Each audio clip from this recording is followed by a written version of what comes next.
Oh, I know it's been a while, hasn't it? It's been a hot minute. It has. Really has. Yeah. The last one we did was Invasion of the Body Snatchers. Crumbs. My goodness. We're making a bit of a jump this time, though, aren't we?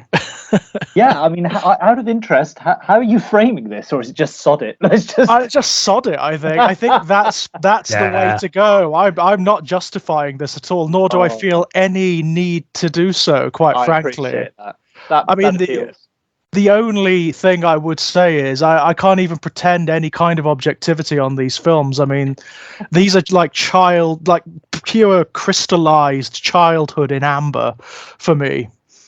Yeah. I'm sorry. I don't think I've done objectivity on anything. No, not even how. The illusion of objectivity. You know, it's just going to be enthusing. That's all it's going to be. It's going to be, these films are so great. They're so much fun, because they are. They're just so well-meaning. That's.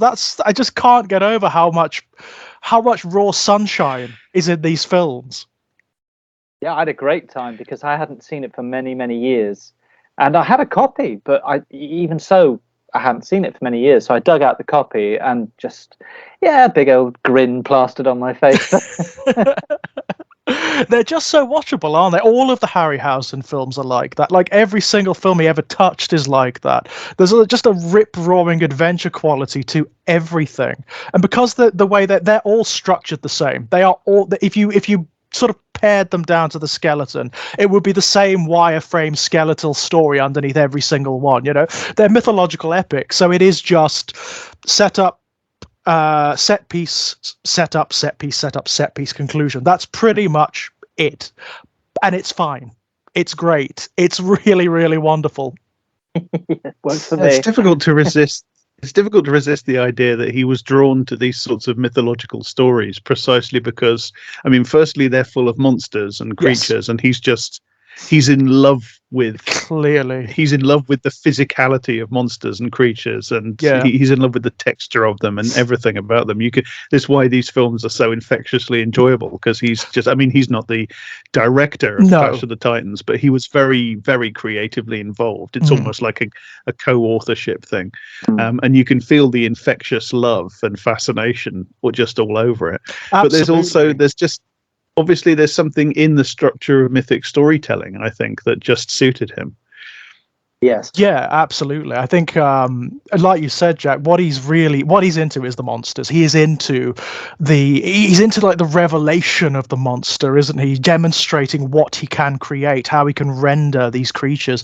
The interviews with him are fascinating. I mean, he's not just about the technical aspect of these creatures. One of his watchwords was, there's no point in just creating an empty special effect. That he was very, very vocal about that throughout his life. There is no point in just creating the spectacle. The creature has to have some substance to it. It has to have some semblance of character about it, and that's something you see throughout. Every creature he creates and animates has got these little, not only like loads of physical detail that must have been painstaking to design and sculpt. It must have taken months to create these things. Well, he very nearly missed his deadline on this one, didn't he? Did he? Yeah, I mean, because he was still using that method that he'd always used, but this being quite an ambitious project as well. But one of the things I like about his approach to creature work in this one is that it seems to me that by 81, when this came out, so presumably they were working on it through 79, 80, is that I get the impression that he's now aware of his own legend, really, because what you get is occasionally, certainly in the Scorpion sequence, is a polishing up of things he's already done. It's almost like a bit of a greatest hits, because I think in a sense Clash of the Titans is a sort of farewell to something. It's the end. It's something coming to an end.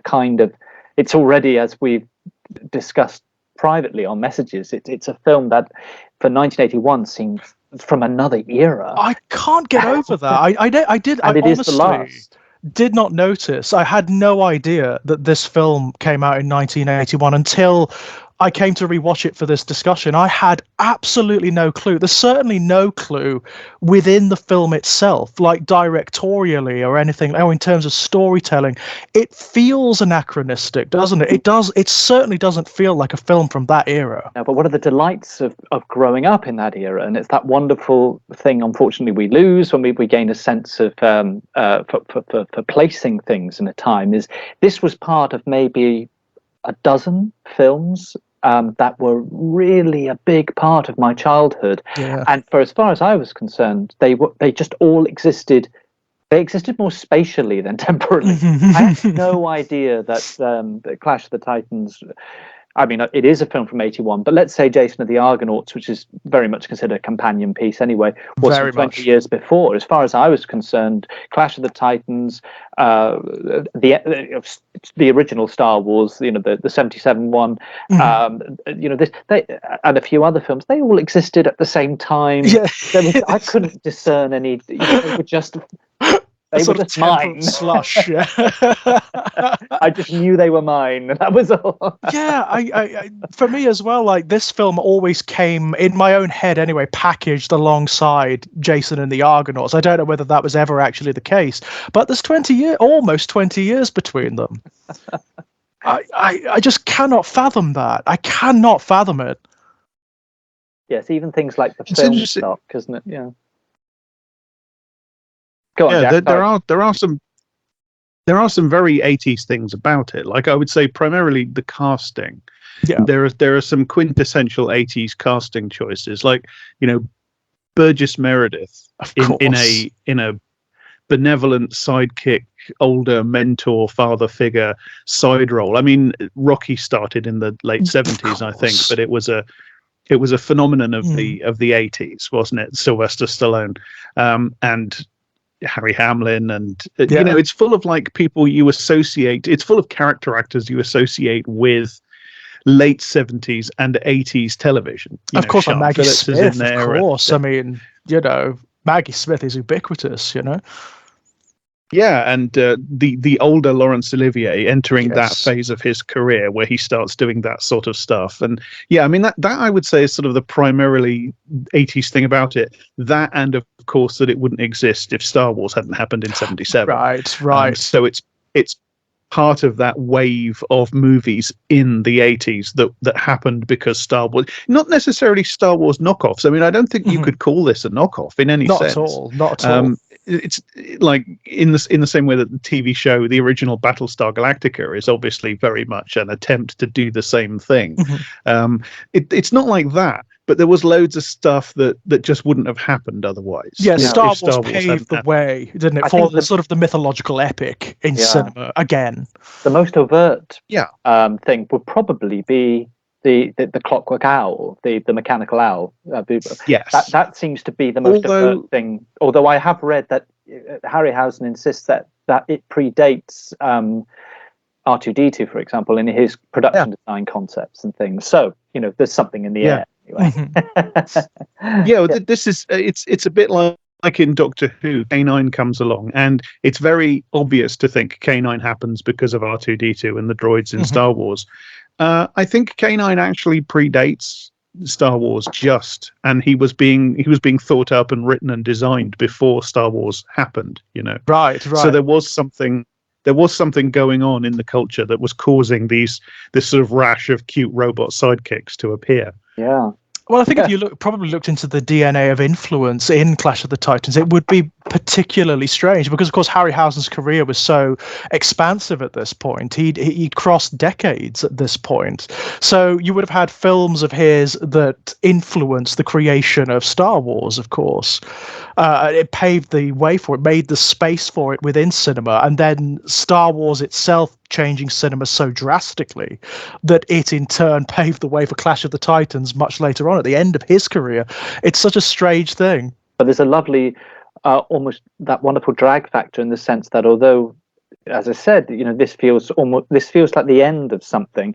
Yeah. And although there's tremendous developments in special effects, and you get industrial light and magic and things like that emerging, I think what is really quite lovely is, as you say, you have all those influences from Harryhausen's work that then run into Lucas's work.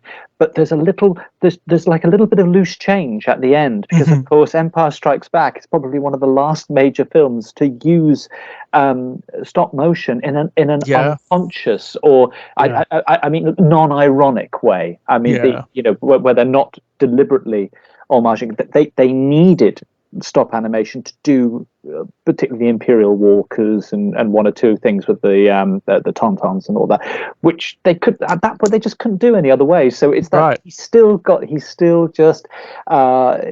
leaving a thumbprint, even though everything is about to change. He's not quite disappeared yet, which is, I suppose, sweet. with Clash of the Titans as well, because again of the influence of people like Harryhausen earlier in his career, the stop motion was just the tool you went to when you did this kind of mythological epic. That's what happened. That was the language of cinema, in the same way that in the wake of like Peter Jackson's The Lord of the Rings films, you go to particular kinds of CGI.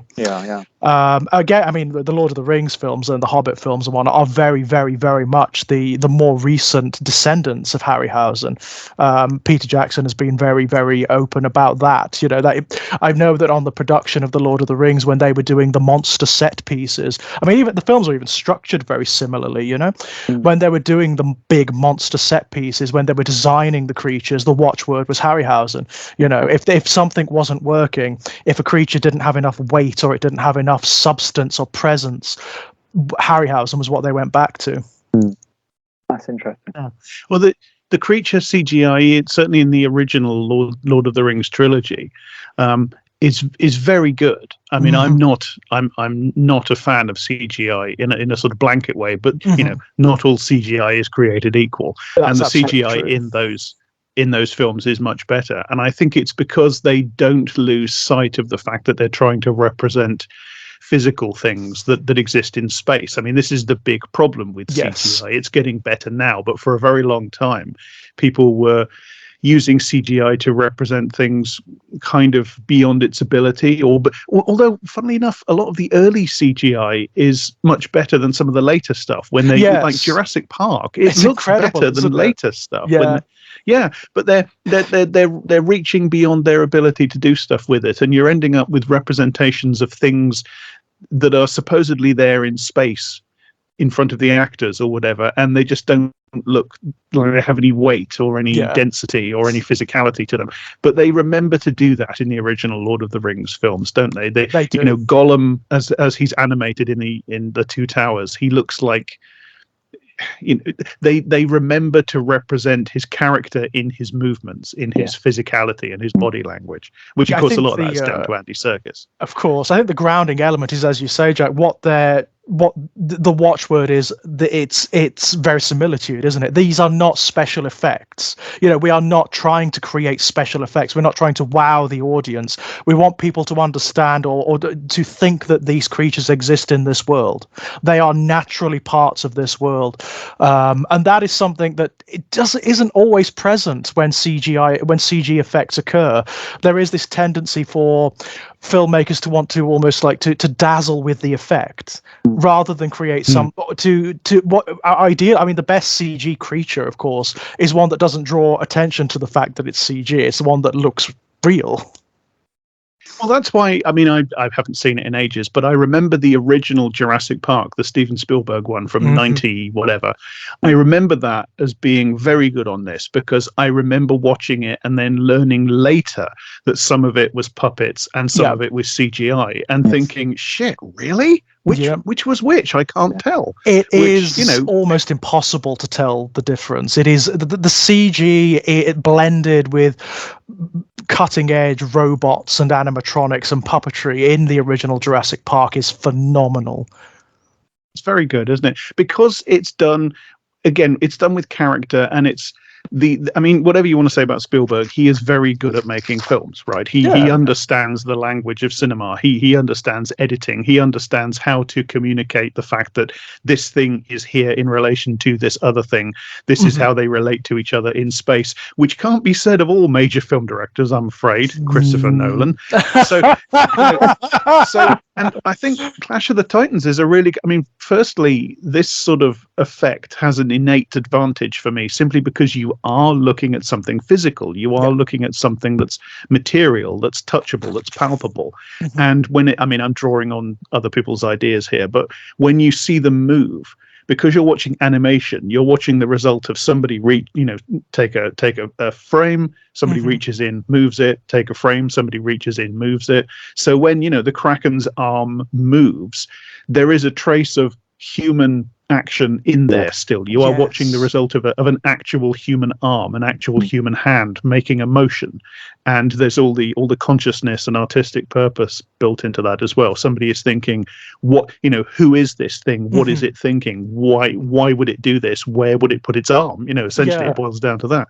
And they're but the other thing about interacting with it as well, aren't they? They are directly interacting with the monster, whereas with CG you're not necessarily. Yeah, but they're communicating the fact that the characters on the screen are doing that. I love how ballsy Clash of the Titans is, because, and again, not all stop motion effect films do this, but Clash of the Titans just says, yes, we're going to have the people, the actors interact directly in the same shot with the monster, the scorpion, the owl, whatever. We're going to do that, and we're just going to go for it, and they make it work. And it's a very this is pulp. It's funny. This is very similar to a conversation I was having last night with Daniel, because we were talking about the 1990s Fugitive. We were talking about how it's pulp Hollywood melodrama, but it's exceptionally effective because it's so carefully and professionally made. There's such a workmanlike care about it in terms of crafting intelligible, coherent cinema.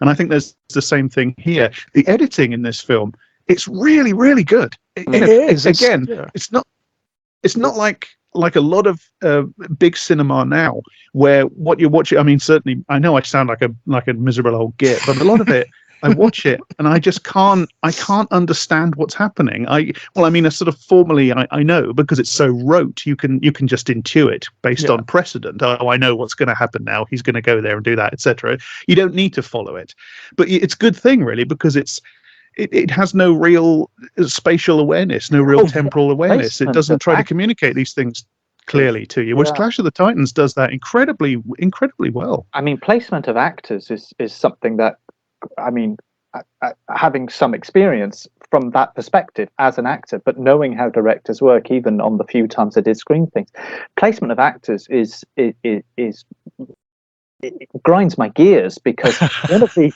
great sequences in Clash of the Titans is the scene in the Temple of Thetis, and the choice, the placement of the actors and the choice of shots, it gives you such a coherent geography of that space, but also the emotional arc of everyone in it, even if they don't get a line. Now, I've seen similar scenes like that played out in modern equivalents. Well, they're not equivalents, but modern iterations of sort of mythical or pulp, and it is, you don't know where you are. You are at sea. It is one of the situations is not only the editing is good here, but there's a very good master shot, and the editing is choice. Whereas, I mean, the cutting is hyperkinetic in some modern iterations of this kind of thing, where you do lose where you are in the geography of the scene. And it might seem like a small thing, but there's a real elegance to that set piece, up until the head comes off and off the statue, and some of the decisions on shots, who we cut to and why, and the actors all clearly have an intention, which I can only assume has been guided by the director in those scenes, because that director is trying to plot out a complex sequence of reactions and placement. But you never get a cut to an actor in that sequence where they're not telling you a story. No, there's nothing redundant, is there? There is not a shot in that sequence that's redundant. You see just enough of the statue moving, just enough of it crumbling to know what's happening. But like Jack says, we're not dealing with Cocteau or Renoir or something. This is a pulp fantasy film for children. Right, it's a mythological epic. It's broad strokes, right? And also we're not really dealing with psychological complexity here either. The characters are not going to be like deep in any particular way, but as you say, every shot that features the characters, every little word and line tells you their story, even when they're kind of incidental to the main plot. There's a wonderful shot of Cassiopeia in the sequence where the statue of Thetis has crumbled, and she says, "Forgive," forgive as in like forgive us. Yeah, I mean, Thetis is of course the patron goddess of this city. So, and in that one moment, that one line, you get everything you need to know about what's happening internally with the character. Well, Sean, and then you get a shot of Burgess Meredith playing Ammon, looking at Cassiopeia as she says that, and then you get just silently through the performance and the choice to cut to him at that moment, you understand what he's observing and thinking and feeling about what she's done and what she's now doing. It just gives it this texture. It's just, as you say, and it's something also I think very much embedded in Sian Phillips's performance as Cassiopeia. I think Sian Phillips might get about 4 lines in the entire, but the weight of the situation. And being an actor like Olivier, like Susan Fleetwood, basically all the actors they've cast as gods, and of course Tim Pigott-Smith, who was still at this point was very much up and coming, but someone who had done a lot of work at the RSC and at the National, is they are aware that yes, they're in film, but they're in a kind of epic mythology that's using a kind of theatricality as a logic to get them through. So they're giving full physical performances, and Sian Phillips is just her physicality, particularly because we're used to her playing high status characters, not only in terms of their position in Cassiopeia, as obviously she is a noble lady, but also in terms of being someone who is usually in control. I mean, her most famous screen performance is Livia and I, Claudius.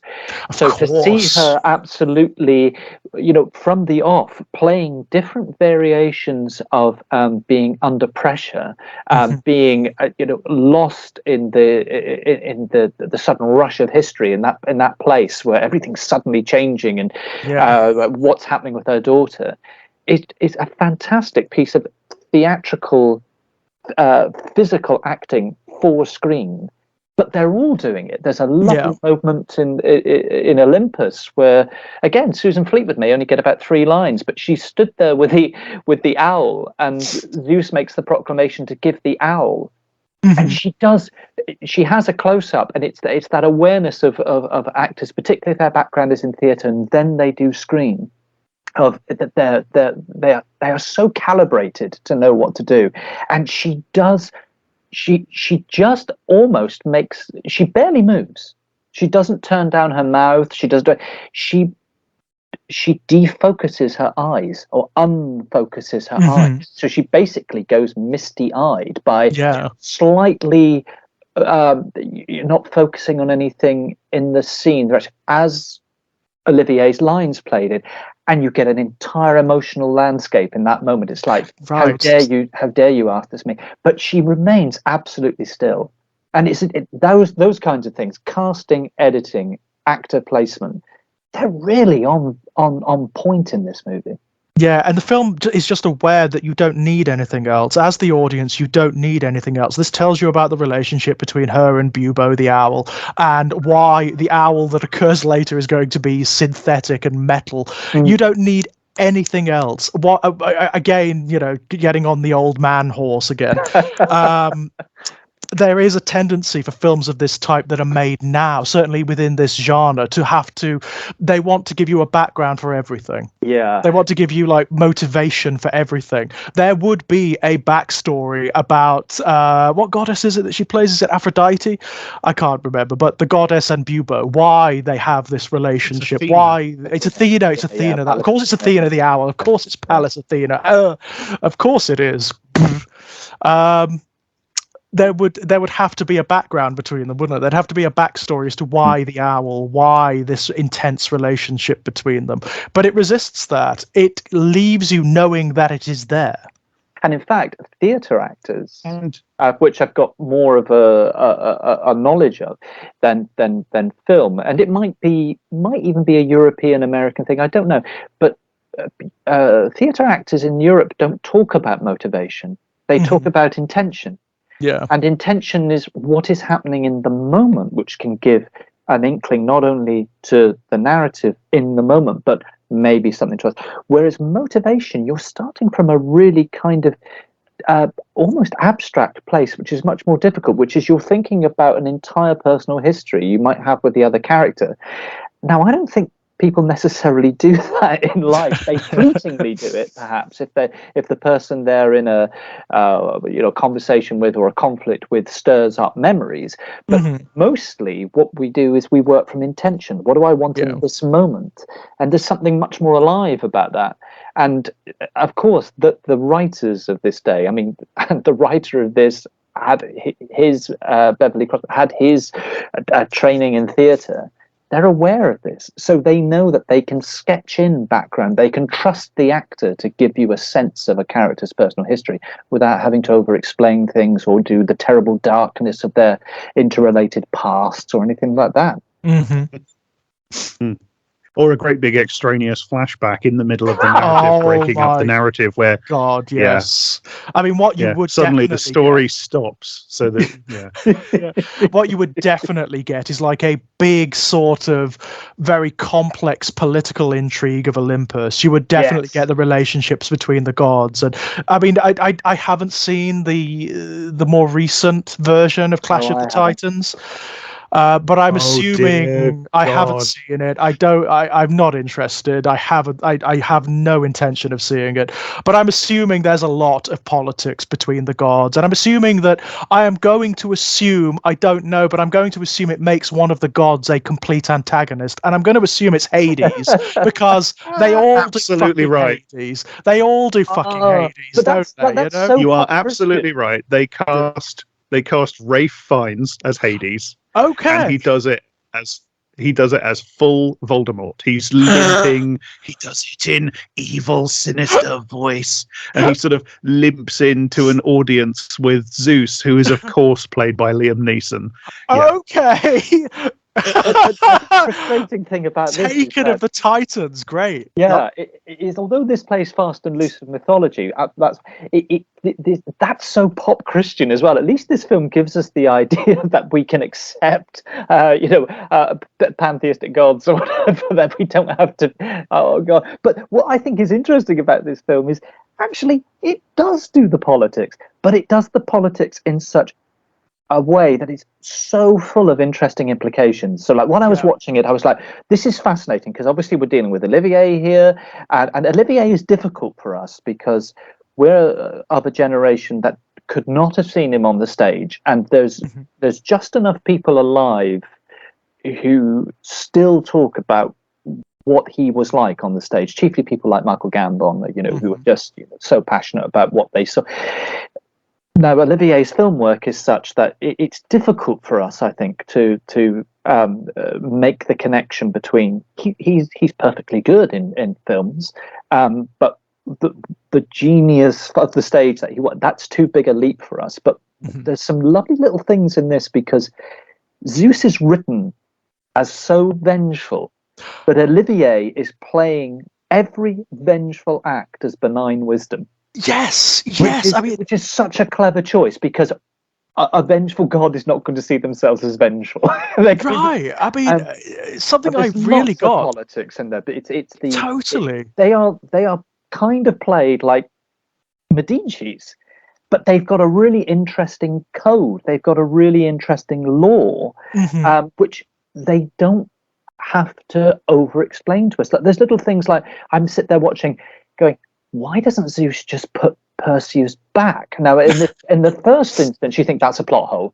I mean, that's just, you've just got to accept it. That it's not a plot hole, but he said, oh, you've got to accept it. Oh, but no, because then you get 4 or 5 moments later which play on the same thing, which is like, this is like a weird kind of code they have. Yes, it's the law of the game, isn't it? It's the rules of the game. It's the rules of the game. La règle du jeu. That is exactly what it is. They have a code, and his position as ultimate authority is really interestingly nuanced by how the film plays out. It would have been so easy to make Zeus a complete bastard in this film. Yeah. But like that's partly an intelligent performance on his part as well. Absolutely. I mean, the first act of this god is a kind of genocide, right? He unleashes the Kraken on what city is it at the beginning? It's not Joppa's the later city, isn't it? But it's Argos. That's right. He unleashes the Kraken and destroys it, like kills everyone in it, right? And even the destruction of Argos is an actual event in the mythology as well. Yes, I mean, a lot of this does come from the mythology. It's just all jumbled up in order to make it work as a film. Yeah, they just cut and change. They exchange little bits and pieces here and there, change the odd thing, cut out redundant characters and whatnot that wouldn't work in film, and that's it. But it is the nuance of Olivier's performance. He is angry at that point, but later on, when he's sort of finagling with the destiny of Perseus and the other characters, he always has this kind of wry smile about him, doesn't he? It's almost like you get the implication that it doesn't matter, I'm gonna win, I am the god of gods. But he's set up right at the beginning for all his power and that vengeful act, that genocidal act. He is thrown into contrast with another father who commits his daughter to the sea. And then we are cut to Zeus, who seems to make a decision in that moment. I am going to be a good father to Perseus. And I mean, a lot of this is about parents and their kids. I mean, very much so. Oh God, there's so much about abusive parents and weird parents and weird child-parent relationships. Oh, I mean, if you want to go into it, it's not healthy. Well, no, and I love the fact that it doesn't really it doesn't try to obscure the fact of Perseus's conception either, which a lot of the adaptations do try to do. They try to sort of finagle it around a little bit to make it seem more palatable than it was, whereas this one doesn't. You even have the goddesses talking about it. There's gossip on Olympus. That's a great moment, because for me that brings joy to my heart, because it's not only taking actors who have a real strong association to things like the RSC, but and again, Beverly Crossman, it's that awareness of Shakespeare where you take the grand sweep of history and then it comes down to things like gossip and needling people. And it's a brilliant moment. It's so good, and it reminds. And you can name countless of the history plays and the tragedies where it just comes down to those little, and even some of the comedies, where it just comes down to those little moments where you've had this great sweeping change, and then suddenly people are just needling each other and gossiping and nudging each other. It's just glorious. And of course, that is legitimately, that's not an artifice of this film. That is what the Greek gods are like. In all the stories in which they occur, that is what they are like. I mean, you read any of the great tragedies of the ancient Greek mythologies, Daedalus and Icarus, it is all about the Greek gods interfering and playing games with mortal passions. And the Iliad, whatever, it's capriciousness, it's boredom. I mean, I thought it was quite interesting, even the way that the production design for Olympus, and everything is, they're bored. And literally they've got this game, and I love the clay models. They're beautiful, aren't they? And it's just that's fantastic. We can move all this around, and that's kind of all we've got. That is it's a theatre. Yes, it's the a whole theatre. thing is theatre, isn't it? I mean, when we enter the amphitheatre when we meet Burgess, the whole thing is underpinned by this the theatricality, and Olympus looks like an in the round set that you would find on the stage, and it gives it a sort of what they are. what they are is the viewers. They're the watchers. They're the spectators. Yes, they're the audience at the play. They're the people watching the story. And they're also, I mean, this is something that happens a lot in texts about all powerful beings. It happens in Doctor Who with the Time Lords. They become literally people sitting and watching Doctor Who on a television in the show. You know, and it happens with the gods in this, that they are kind of us, the audience, watching the theatre that is the world that is the theatre, and the character, you know, the men and women really players, etc. They're also filmmakers. Yeah, I mean, they are They're creating writers, the text, and they're putting an archetypes in place, and a hero figure, and they have their medium, which is obviously the little clay figures in the model of the amphitheatre. I mean, they are viewers, absolutely, but they're also manipulators of and I love the fact that they're backbiting with each other because they all want creative control. Their arguments and debates are all about motivation and plot development. They're all about, you know, why did so and so do this? What should happen to them next in the story? And you're absolutely right to call it a game. Like the thing that absolutely proves that is at the end, when Perseus has made it back to Joppa, but he's exhausted, and Zeus stands his model upright. He has to do it behind his back. The others can't be, because he's cheating. He's cheating. And that is cheating in the story. You can't, you know, if Zeus doesn't do that, the story doesn't work, because how can they've written themselves into a corner? He can't get back quickly enough without without that helping hand on the part of the literal Deus ex machina as well.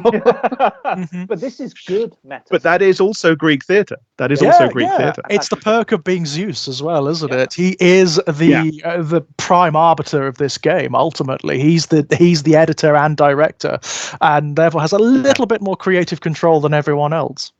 But and certainly what we were talking about before, with this being Harryhausen sort of as co-author, and this kind of his farewell valedictory statement, you know, and his greatest hits, etc. When you view this as we're watching the writers or producers or creators of the story stroke game in one section of the story, and then we're watching the characters that they're moving around on the game board, and that's also the story that they're deciding upon as they go. It's very suggestive, with reference to the Harryhausen thing, that they're literally manipulating little models. Exactly. That's how they make it go. Yeah, and there's a wonderful moment where that link is really foregrounded, and it's actually one of my favorite Harryhausen effects in the whole thing, even though it's so small scale, and it is just the silhouette of Calibos becoming. Oh, that is so good. I love just the way he puts his hands to his head, and the fingers are stuck up, and when he removes his hands, the fingers are still there because they've become horns. Yes, it's wonderful. It's a beautiful little moment. But this is, you know, one of the things that struck me watching it, that, you know, we're saturated with you know, meta now, but this is the way to do meta. It's not about turning to the camera and winking and doing, you know, 30 sassy innuendos. This is much more fun, and you know, and kids will get it. Kids will get absolutely it some level. They will. Like, oh right, yeah, we know what they're doing. We know what the gods are doing, and we know this character. Well, again, we know this archetype. We know who Calibos is. Yeah. You know, he's the spoiled child. He's the villain. Yeah. It is very meta, so to speak. It's very meta-textual. It's very aware of itself as a text, but it's not shoving that in your face. No. It's not. The point isn't to let you know that it knows that it's a text. Whereas I just recently watched WandaVision, and that's all WandaVision is. It's just the people making the show reaching out of the television and screaming into your face, "We know that we're making a television program," and that's literally it. Yeah, and it has no meaning. It has no meaning. Whereas you shrug and go, "Okay, well, why?" Yeah, so what? Yeah. What are you trying to say? Yeah, we all knew that already. Whereas this can get at stuff about, like, you know, human destiny and fate and how we end up where we're going and stuff like that, and the impossibility of the fact that human lives travel in one direction, because that is fundamentally why Zeus can't just pick Perseus back up and put him back on the island. It's because they can't go backwards. Time's arrow travels in one direction. If they Even were the gods omnipotent, can't. if they were omnipotent, then there would be no point in the game, would there? The risk is part of it, right? The gamble is part of it, and sometimes they win, sometimes they don't. I love the way you've got a contrast. They can do almost anything, but once it's done, it's done. It's done. Yeah, right? there are consequences. Yeah, I love the fact that there's a they contrast exist here in time. That's between. I mean, the game we're given is the gamble between Thetis and Zeus, of course. I love the way Maggie Smith plays Thetis in this. She only wants a little bit of fairness. She wants a little bit of like a egalitarianism on the playing field, right? She wants the board to be fair, and it isn't. It just isn't. And even within her own intrigue, she is aware of what's going on. When she talks to Calibos in the temple, and he asks for justice because of his mutilation by Perseus, and she says to him, justice or vengeance. She is aware of what a nasty brat he is. She's very aware of it. But she's also aware that, a lot of Zeus's children are also nasty brats, and he helps them along all the way through. And if you read Greek mythology, that's absolutely bloody true, Yeah. But even outside the frame of the story, Thetis herself will be the mother of Achilles. So yeah. Right. So and again, she'll ultimately be let down. Yeah, she's a bit unlucky, isn't she, with her son Thetis? Seems so. And Maggie Smith plays her with this wonderful hangdog thing all the way through. Whenever she's faced with Zeus in Olympus, she knows she ain't going to win. She tries, she really tries to outplay him, but she can't.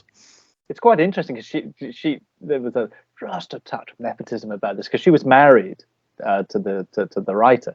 Oh, right. At that point, but it's quite interesting how some of the people became involved, because just to turn it to a production thing, because they knew there was a possibility that this couldn't be a star vehicle in the same way as films around it were, and so they thought, well, if we can cast very legit, well-known British stage actors and shoot all their scenes quickly. And once he had Olivier, because it was between Orson Welles, Olivier, and I can't remember who it was, but Olivier basically said yes. The Greek. So, but of course, the effect of that was then immediately, Susan Fleetwood was like, well, I want to do it because Larry's doing it, and it sort of became a bit like that. And Maggie Smith was already attached because she was the writer's wife, right? So they were able to get these names to do things, and it was all sort of taken care of within 1 week and you can tell they're in one studio. They don't stray out of it. But I think even Burgess Meredith was a late. Yes, they wanted Gielgud. I was going to say he was a studio man, Dave, wasn't he? Burgess Meredith. Right. Yes, because they wanted Gielgud to almost complete that pantheon of. I mean, they were only Rafe Richardson short of of the gods of three tenors. Of the three tenors. Yeah. But they said no, because people will think that Gielgud's a god all the way through. So then someone hit on that's actually pretty canny. That is actually, yeah. So they hit on the idea. That's the studio being canny. Yeah. So they said, no, we want something. We want someone earthier, who's a bit more puckish. And they came up with this idea of Burgess Meredith, and then they just went, "Oh my God, yeah! If we can get him, that's perfect casting as well." I've got to say, Burgess Meredith is awesome as Ammon. Yeah, because I think again he would have just been a little too so obviously a mentor, and it would almost be a bit more like Arthur. Also, I suppose in terms of like the notes of performance, the tenors of performance, Gielgud would have been much too like the performances on Olympus anyway. Exactly. Yeah. It just wouldn't have worked. All the way through, you would have been second guessing as the audience. Is he a god? Is he sort of like in disguise or something to that effect? But I love Burgess Meredith's opening, because that again it underscores this idea of the theatrical underpinning of it, and how everything it is riffing on this idea of theatre, just him coming out masked and putting on the sonorous voice and using the amp. It's one of the best sort of introductions to a character in anything. It's so good. And the fact that when Perseus realizes who it is, and you are faced with this, this smaller guy and this impish. I mean, that kind of appeals anyway, because I like that effect when it's being done with Shakespearean fools, or even my two favorite Doctor Who's, which is like Patrick and Sylvester McCoy, or Columbo, or something like that. The idea of someone who is very good at pushing a narrative in certain ways, and has a lot of knowledge at the edge of things, but they're played by a diminutive character actor. There's just something very appealing about those. About doing that, and he fulfills that beautifully. He really does, and it's that innate eccentricity that Meredith just brings to the performance. And he doesn't. I mean, a lot of Meredith's performances in most things are really big, aren't they? He tends to go really overblown with things. There's a lot of, there's a lot of, baring the teeth and whatnot. There's a lot of that. He doesn't do that in this. Actually, he really doesn't do that. He slightly underplays it in this, and it works really, really well. It kind of recesses him. He knows. He knows. He's playing the character. I love actors who are kind of like workhorses, And it's it sounds like a funny thing to say about Meredith, because of course he was in his way, for a character actor of that type. He was a star. He was a name, etc. Yeah, absolutely. But he has something of that sort of jobbing actor about him. And one of the great things about actors like that is the way the good ones play what's on the page instead of playing their ego or their image or anything like that. It can be a thing with certain kinds of actors where they show up and it's, I'm going to play, well, I mean, this is a strange comparison, but, I'm Tom Cruise. So in every film, I just play a different version of Tom Cruise. Yes. Whereas an actor like Burgess Meredith, he will actually seriously engage with what's on the page. And what's on the page is a man who is, this is an artistic man. This is a philosophical man. This is a slightly lonely man. This is a good-natured man who's kind of sad and stoic and a bit disappointed in life, but fundamentally still optimistic. And it's never spelled out, but he puts it across to you just through his physicality and his voice and his way of being in the story. It's wonderful. He is another audience proxy as well, isn't he? Because of course he is kind of outside of the mythic cycle that he's observing. And the minute he meets Perseus, he knows. He gets it. This is a blessed man. This is a child of the gods, obviously. And he's aware because he's a man of the theatre and a playwright. So to him it's just a given that the world works that way. That's it. Yeah, well, clearly you were placed here by the gods, and that means you have a destiny, and that means I have to do something about it. So here we are. And it seems to be a part of something which, again, is I don't know, it feels like it's slightly vanished from the vocabulary of family films or fantasy films, which is, kids, that sort of link with, particularly if they've known their grandparents and, as long as it's been a good relationship, but that idea of the child is aware that a much older quote unquote authority figure isn't truly an authority figure. So there's a kinship between them, and it is like a grandfather thing that he's got. He's not dealing with someone who is like a surrogate father. That's all been pushed onto Zeus. Yeah, right. He's dealing with this kind of eccentric uncle, great uncle, or and kids love that, and they respond very well to that. Although strangely, I think it's something that has somewhat disappeared. It seemed to be everywhere when in the films and television when I was growing up. There would be a sort of peripheral, usually grandfather figure as well. It's a sagactic character. Yeah, that's good. But just picking up on a point that Jack made, it made me think about in a way, acting is one of the I mean, except financially, but in a way, it's one of the things where to be too good looking can be a curse, because one of the sort of entrapping things about handsome leading men or beautiful leading women is that there is a kind of onus on them, this unstated reality that they are not allowed to be to do what's on the page, that they have to give the audience their moment of recognition. And in fact, it's very often backfired very badly on leading actors who have actually quite often given very good performances, but where they've tried to disappear into the character and disappear into what the text has given them, and they've been sort of pulled up on it, that it's been a failure. The glorious thing about being a character actor, which number one, you don't have to worry too much about looking good, but you do get that opportunity to play these wonderful what's on the page. And I think Burgess Meredith, as you say, he had a star name. He falls into that the luckiest camp of all for actors, and camp actors is a thing, which is he's on the cusp in the same way John Hurt was on the cusp. John Hurt was a star, but he was also a character actor.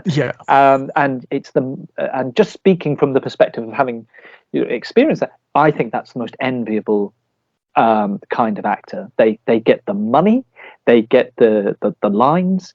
They get to play a character, which is just that's the triple win, really. That's the hat trick. I suppose it is one of the best places to be in any Harryhausen project, really, because there is a tendency in Harryhausen films for the leading men to just be exactly that. They are that archetype. They're beautiful. I mean, as Harry Hamlin is in this film, they're absolutely stunning.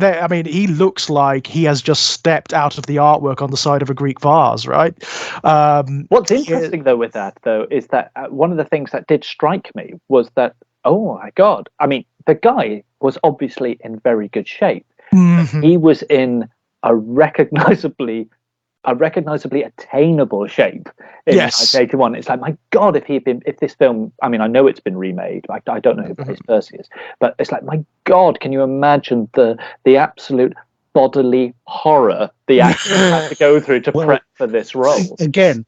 Again, you're absolutely right. I've seen the remake, and I can't remember who the actor is, but it's one of the legions of essentially interchangeable, anonymous, indistinguishable, good-looking young male actors that do that sort of film. who's got the pecs and the six-pack and everything, and the completely bland standard issue face, etc. And he makes no impression on you whatsoever. Whereas, interestingly, one of the things people always say about this is that Hamlin is wooden.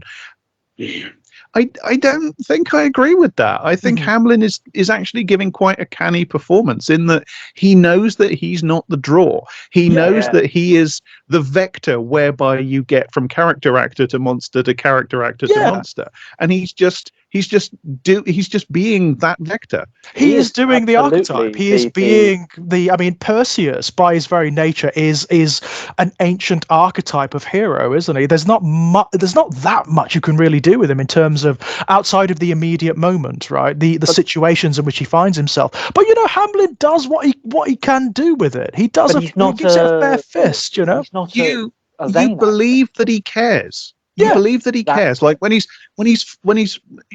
racing to get back, when he's fumbling with the bag that's got Medusa's head in it, in several crucial sequences, when he's up against it, when he's in with the Stygian witches, and he's playing he's playing with them to try to get them to tell him what he knows and stuff like that. He looks like he's thinking. He looks like he cares. He looks like he understands the stakes. He's not just a block of wood. No, he is showing you somebody who's invested. Absolutely, he's just being the hero, but he's got an interior. The most intense, immediate emotion I think you see him display is in the Gorgon sequence. It's in the Medusa sequence. There is a lot of close-ups of his face in that sequence where he's having to portray. He's not only having to portray fear, and it is a scary sequence. I mean, that sequence is shot like a horror film.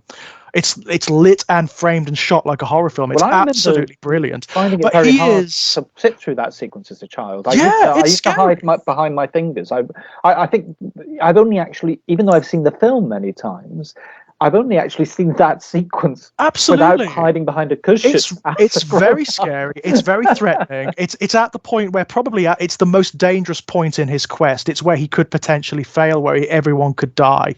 And there are close-ups of him where he's not just portraying fear, and he is afraid. He's also having to communicate, well, I'm thinking here, under duress, I've got to figure out how to beat this thing. And again, very, very good direction and editing in that. Yeah. But because you know Superbly the edited. move of his eyes to the back of the shield, his move of his eyes, everything is plotted out without any dialogue. But just one thing I would quickly say about him, because I one of the things that struck me was, for clearly a very beautiful guy, he's not vain. He's not vain. Because it's exactly what Jack says. He could have pushed that performance because people around him are doing more interesting things. They've got richer characters to play, and he does have to play kind of a narrative device, really. But he's not vain about it, which is good. And in fact, I was sort of partway through, and I think it is easy to attack his performance. And then I started to think, he's reminding me of someone. He's reminding me of someone from that period, and using just a little bit of imagination, I thought to myself, I can't imagine the person I'm thinking of doing it any differently. Although he would have had to, built up the body a bit, he's giving a very Michael York kind of performance as Perseus, Hamlin, I mean, which is just straight down the line, emotionally invested, not too showy. It's the same performance Michael York gives in Logan's Run, or even Cabaret. It's a very generous kind of leading man style, which you are throwing the attention onto the story and the characters around you, without doing any of those telltale things, which looks like, oh, I'm not doing enough. I'm not getting enough. And then the ham starts. Harry Hamlin is free of ham, which is something to say. He lets the people who are justified in doing the ham do it. But even their ham, like Burgess Meredith, it's rooted in truth. You never don't believe him, which is the best kind of theatrical playing, which is you know it's invested in the moment. It doesn't matter how big it gets if it's truthful.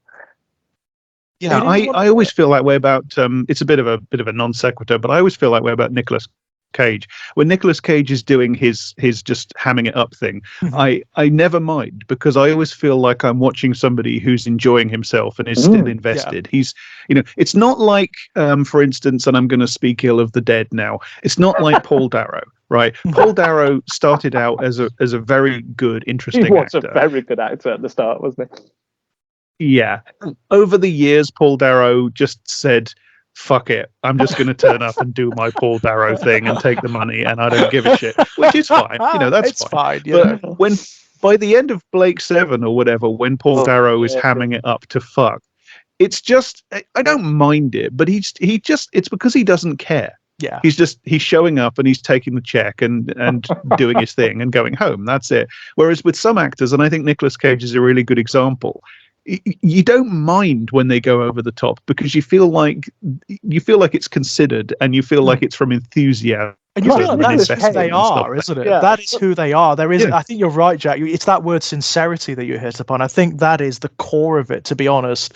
With people like Nicolas Cage, you get the impression that, no, this is not because they're bored or not because they don't believe in the project. This is what they are. It's the way they operate. But also Nicolas Cage is quite honest about it in his own eccentric way, because he's a very eccentric man. He really has delivered these performances from a very sincere place, which is, I think, there's another way to bring performances of verisimilitude to the screen, which is not, but in a way that not everyone else is doing. Yeah. And he totally believes that. He is committed to quite an ambitious, some may say foolhardy thing, but although it's worked out for him, which is, I want to rewire the screen acting machine. Yeah, and it's created a brand almost, hasn't it? And he's been totally sort of, that's what I'm going to do. I don't care how ridiculous that sounds or how pretentious that sounds. That's going to be my raison d'etre. And fair play. Yeah. It is not also that, sorry, Jack, go on. He can turn it off and on. You know, Yeah. it's not just what he does. Like, I don't, you know, you get some actors who get to the point where they're not capable of doing anything other than just doing that thing they do. Nicolas Cage knows what he's doing, and he can turn it up, turn it down, turn it off, turn it on. You know, he's in control of it, which makes a big difference, I think. Absolutely, yeah. No, without a doubt. Just trying to imagine him in this film. Nicolas Cage's Clash of the Titans. I would, yeah, that would be very interesting, wouldn't it? That would be very. Well, we've had Brad Pitt as Achilles, haven't we? Oh, I do. I remember saying that and thinking that the problem with it's interesting how our own minds create this idea of what a person from antiquity might look like. Yeah, I know, right? Like, I remember being in the cinema watching that thinking, well, there's Eric Bana and Peter O'Toole, who for some reason I can kind of accept. But every time they cut to Brad Pitt, I expect him to pull out his mobile and say, Marley. It can be very problematic, can't it? It can be very problematic. Sorry, Jack, go on. I was just going to say, there is a great remake to be made of this. Like, this isn't, I mean, just remaking this would be pointless. But taking the basic idea of this and saying, let's do this again now, I think you could make a really good film. It's just that when they actually did it, they didn't bother. No, and the reason they didn't bother, ironically, is because of the legacy of a film series that Clash of the Titans kind of sired in a way. It's because of the legacy of The Lord of the Rings. Now, The Lord of the Rings does this mythological epic beautifully. It does it really, really well. Because like Clash of the Titans, everyone involved cared. Everyone gave a shit. You know, it was that weird kind of cinema alchemy where everything came together and everyone gave their absolute best to it. The likes of Clash of the Titans is riding the coattails of that phenomena, and it's decided around a boardroom. It's edited by test audience. You know, it's written by committee. It's people not even considering, like, why do we want so and so as Zeus? Why do we want these actors to play these characters? It's just because they are prominent. Oh, they've got kind of the same thing again, isn't it? Because we were talking about that rash of films that came after Star Wars that, of course, are obviously attempts to do that Star Wars sort of thing, and 9/10 of them are just completely dispensable. Although there are some jewels in there. There are some jewels in there, and I think Harry Potter and Lord of the Rings, which both hit really round about the turn of the century, maybe a little bit after, they started a similar thing. There was an avalanche of fantasy movies in that decade, which obviously were trying to ride the coattails.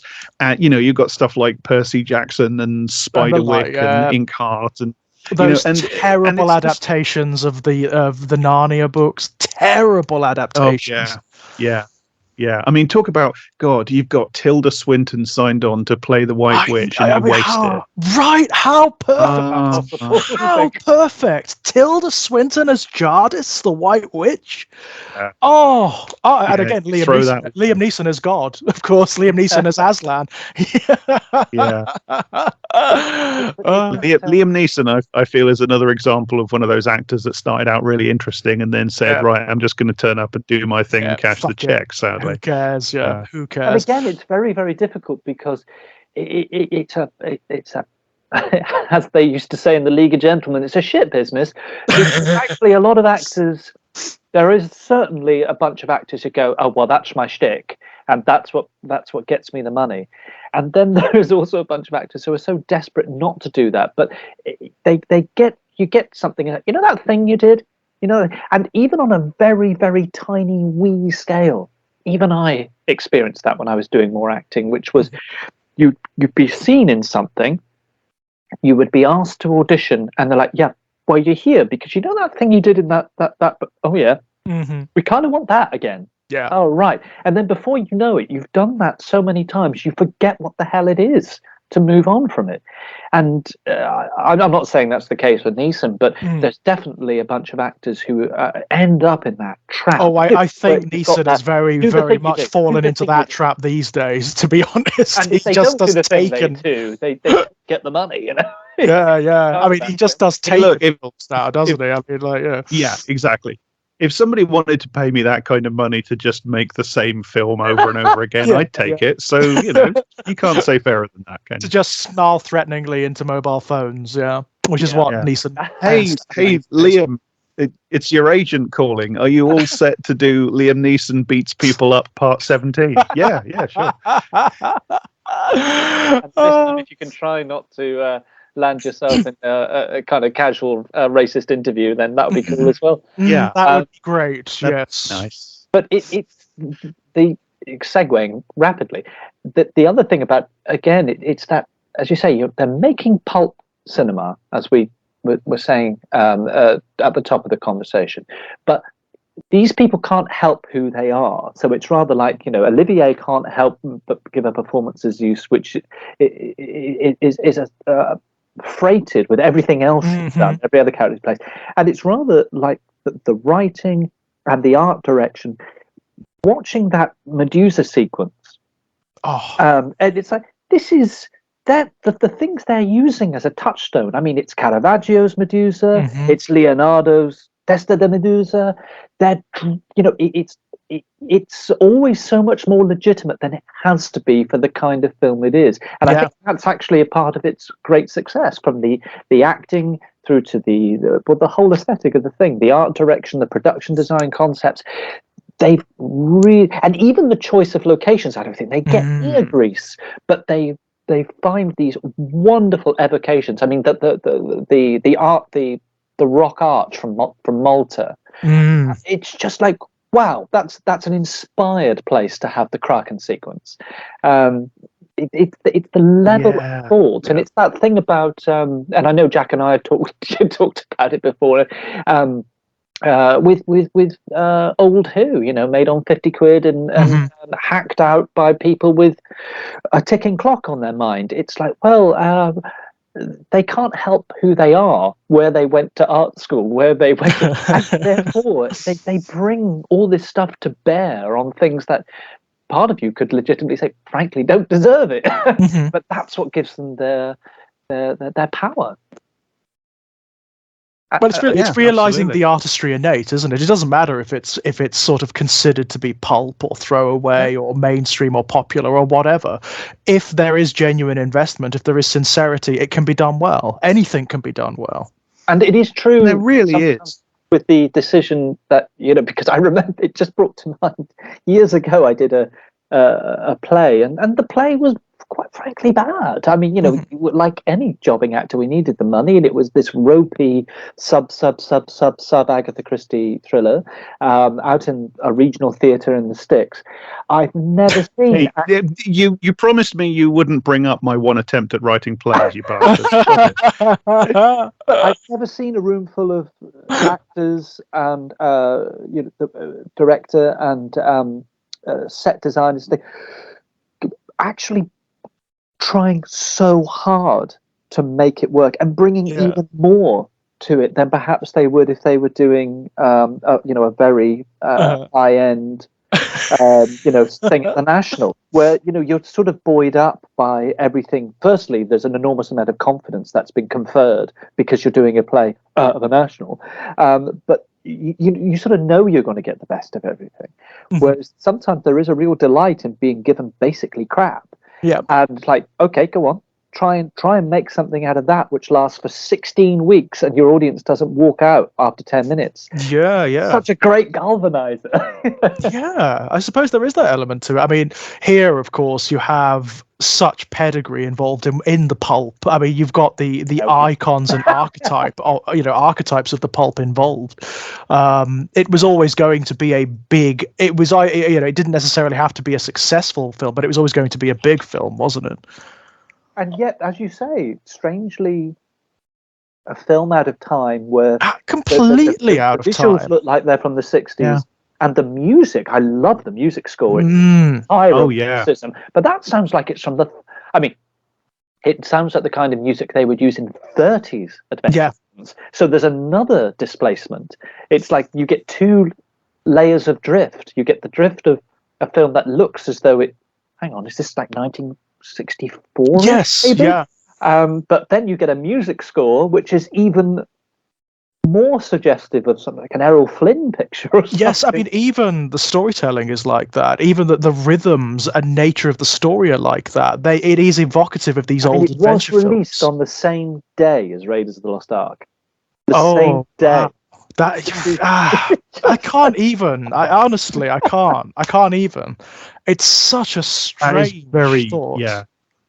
That is very hard to believe. Yeah, I it can't. really is. If you'd have said it was released on a few years, 5 years after Jason and the Argonauts, I'm like, oh right, okay. Yeah, I wouldn't have thought. that, yeah. I wouldn't have thought there'd be even that gap between them, to be honest, because there is such a familial bleed through between the two films. But early 1980s, post Alien, post Shining. I know. But there's a funny thing when Jack was saying earlier about Spielberg, and I guess it relates to Lucas. They're kind of like cousins, really. Regardless of how much we value the film, they were good at what they did. And one of the things that really struck me is it only occurred to me the other day. Raiders seemed to come up in another conversation I was having recently, and Raiders, of course, famously was Lucas and Spielberg's answer to Bond, because the Bond pictures, which they both wanted to work on, would not accept. They always chose European directors, and they wouldn't go with them. So Indy was basically just created to be their answer to Bond. And Raiders of the Lost Ark is I think it's the same year as For Your Eyes Only, which Bond would do. And For Your Eyes Only, amazingly, is on about 8 times the budget of Raiders of the Lost Ark and looks far cheaper. So it is something, they were obviously hitting on how to make things. I mean, people forget that the 77 Star Wars was not that mega budget. Of course. It was kind of cobbled together, but it was cobbled together with a bit of understanding and looked better than it was. But yeah, I mean, Raiders is, which I would have to check it, but I imagine it's not on the budget of Clash of the Titans. No, I imagine it isn't. I'm still reeling from that, to be honest. I can't process that. Although if I were being absolutely honest and being ready to be cut down by most of the world, I'd rather watch Clash of the Titans than. Oh God, yeah, absolutely. I mean, there are sequences in this film that, gone to head. They're some of my favorites in cinema. They really are. I love I mean, I know we keep going back to it, but that Gorgon sequence, the Medusa sequence. As a kid, I loved it because I loved Greek mythology and I loved horror, and this was both of them thrown together. It was brilliant. I loved it because it was amazing. This is a horror movie for kids. I mean, that's what it is, or at least it turns into one. Like, I think it's roundabout. They set off, don't they? And they start to enter a desolate land, and then you're suddenly in the land of witches. Yes, and you've got Charon, the ferryman, who's just a skeleton in a shroud. Yeah. And the way they take, the way she is drawn out. She doesn't just get up and sleepwalk.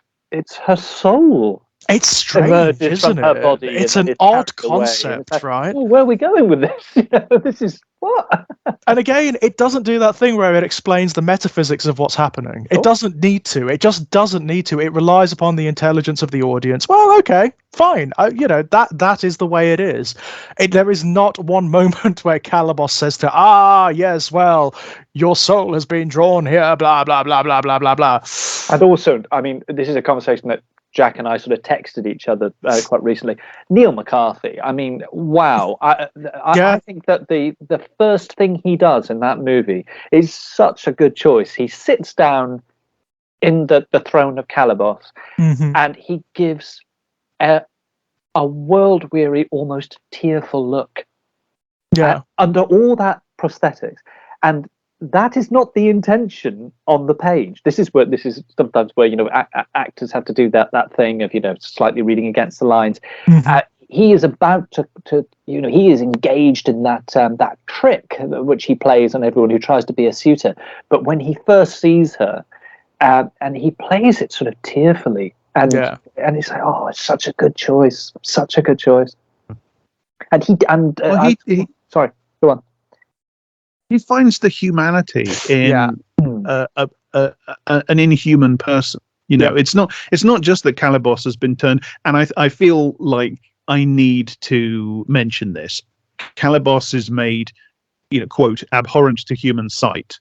And that is done via giving him dark brown skin and tightly curled reddish hair, and stuff like that. It's a bit racist. It's pretty racist. Yeah. But it's not consciously racist. It's just that's almost worse. It's just a given that is how you portray somebody who is sort of hideous and degenerate and evil, etc. And he's got an earring as well, so he's he's like many villains, he's slightly queer coded, etc. Yes, very much so.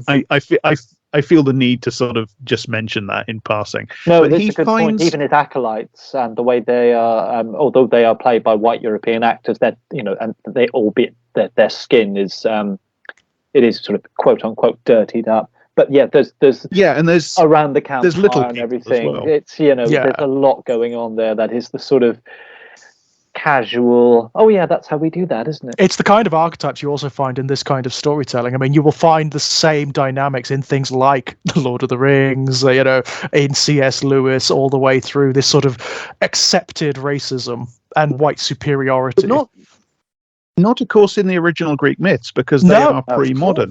Pre-modernity didn't have biological racism. Not in and the anti-Semitic and the anti-Semitic and anti-black stereotypes that are encoded in Calibos didn't exist back then. They had all sorts of biological essentialist ideas about people, but they didn't have modern biological racism, which is where those representations come from. But then, of course, it bleeds into so many areas. I mean, even in the casting of the gods, they've gone, oh well, that's what British actors do. White British actors play gods, and it's a sort of there's a sort of similar parallel. I mean, in fact, they almost have identical beginnings. The Richard Donner's Superman with the child being sent forth into space rather than on the sea, and being and then the place collapsing in a catastrophe. But the same thing. The Kryptonians are gods, and they are, with the exception of Brando, who's affecting a British accent, played by white British actors. And it's that fascinating idea of who plays what in fantasy or in historical romance. Or it's even more interesting when you go back and look at like the Bible epics of several decades prior, and you have like people from Israel and Palestine being played by very, very white, often American people. That does have my one of my all-time favorite moments, though. I can't remember which one it is. I think it's one of the biblical epics of the 50s. And there's this wonderful apocryphal story, which I don't think is that, but I think it's true.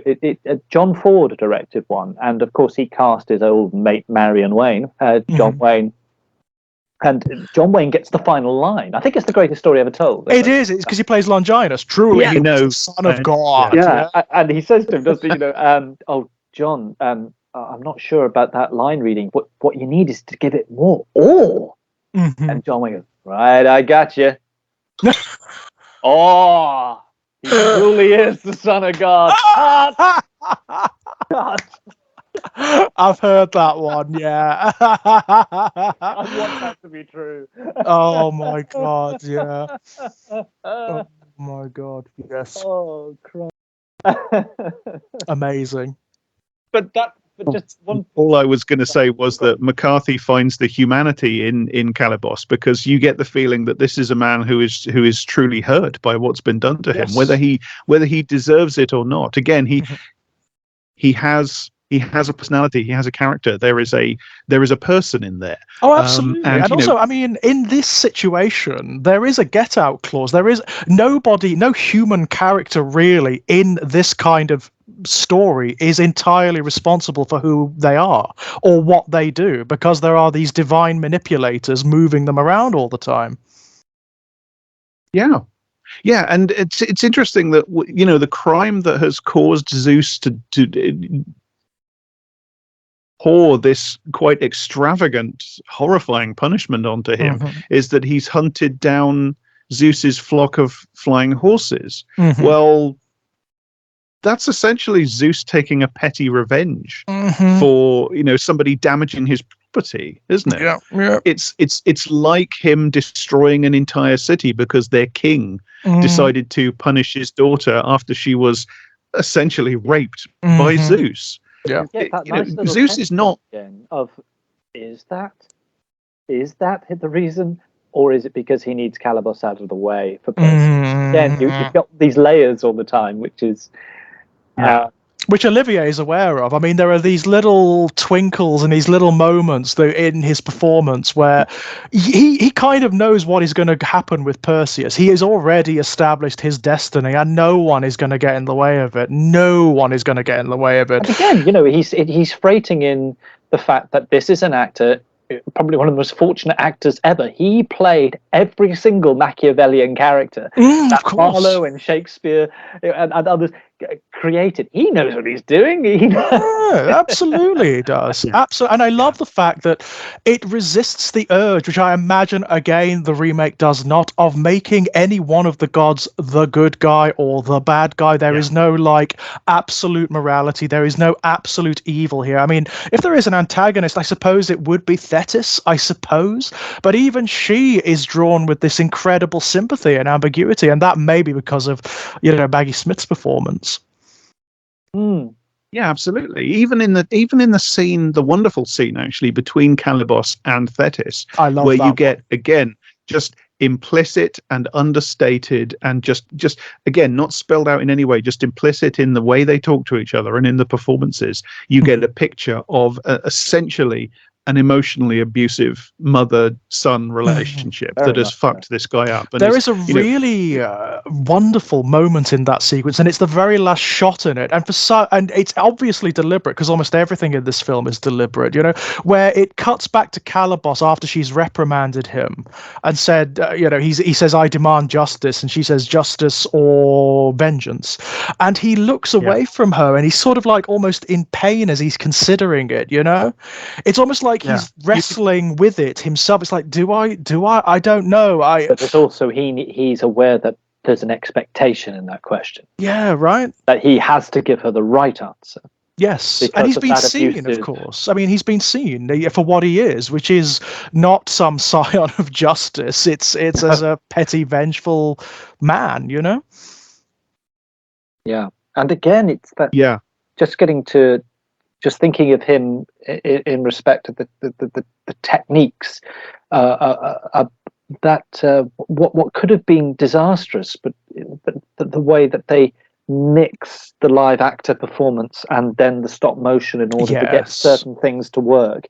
I mean, that could have been an utter disaster. And of course, we can tell that. Of course. But that could have been utterly disastrous in lesser hands. But I think also it's not only Harryhausen's.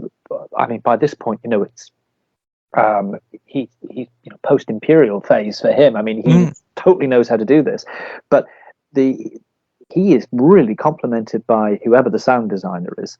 The sound design on everything is extraordinarily good. I mean, that kind of rattling, crunching for the scorpions. That is terrifying. The layering up, so of the unpleasant, isn't it? On Medusa, where it's multi-track layering. Even her sort of like sliding and slithering across the floor through the dust, you can hear it. And the film is aware of this and shows you one very brief shot of her body moving her, like undulating across the sandy floor, so that you understand that that's what the sound is. It's utterly brilliant. It really is beautiful. Yeah, it's a really good. The set is amazing as well. It's got this low ceiling. I've always found that incredibly effective for some reason. That they're in what seems like a basement with this low ceiling with pillars everywhere, and the lighting that's sort of this red fire lighting from the torches, and the whole thing is just it's a triumph. That sequence, the really music is fantastic. The and music does this incredible thing at one point where it builds to like a false climax. The music is telling you, oh, it's about to happen, it's about to happen, it's about to happen, it's about to happen, and then it suddenly goes, no, it's not. Falls away. And it has this incredible ratcheting motion on the tension. Yeah, it is. It is a masterclass, and because I mean, what I find very effective is have you ever seen that model outside of the film? Have you seen like the pictures of the Medusa model? It is absolutely stunning.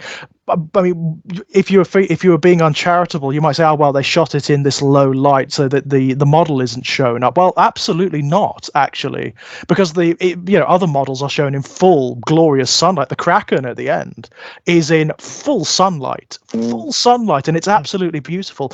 The Medusa model is stunning seen outside of that particular lighting. It is absolutely amazing, but the way they have lit and shot that scene just emphasizes the reality of it, the threat of the damn thing. Well, again, it's rather like it's not only the actors being thoughtful. Harryhausen gives the Medusa some fascinating reaction shots. There's there's one point where the face of the Medusa sort of contorts into an expression of very clearly, what is he doing now? Yeah. And you think you could have just played malevolence all the way through. It was just like, I'm gonna get the snarling teeth and the brow knitted and everything. But there's this wonderful moment, and it's just a brief shot where the clay is all pulled back into a quizzical look. Yeah. And again, it humanizes. It makes sense as well. I mean, she has been disturbed in her home. Medusa and the Gorgons in the original story live at the ends of the earth, right? They live on an island at the very ends of creation.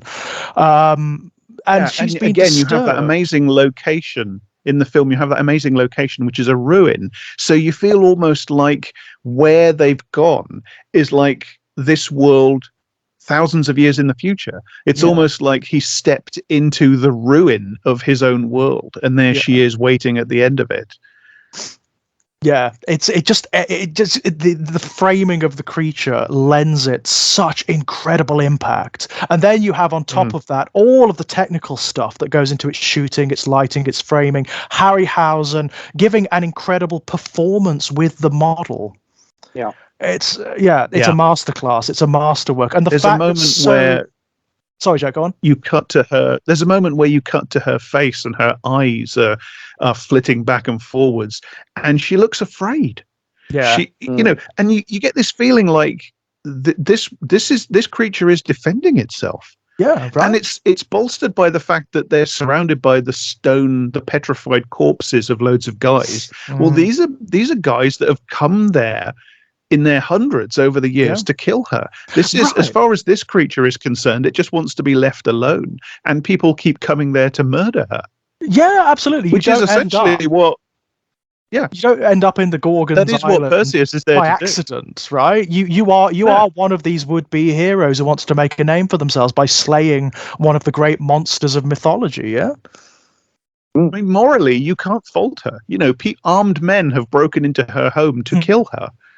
It's absolutely true. It's absolutely true, and it's lent an even more a greater layer of tragedy where you do know the story of the Gorgons and why Medusa was turned into a monster along with her two sisters Theno and Euryale. It's because of the caprice of gods. It's because of the jealousy, the mad, crazy jealousy of gods. Yeah, I think Harryhausen and everyone involved is aware of that context. They are aware of what makes this character. It's why Harryhausen gravitates to these stories so often. He is just aware of them.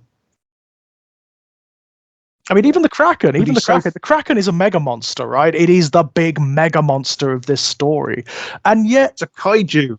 It's a kaiju. It is it's the kaiju, and it does everything that a kaiju does, and yet it has layers and layers and layers of complexity in its performance. It is a monster, but it's a creature as well. It's an animal, right?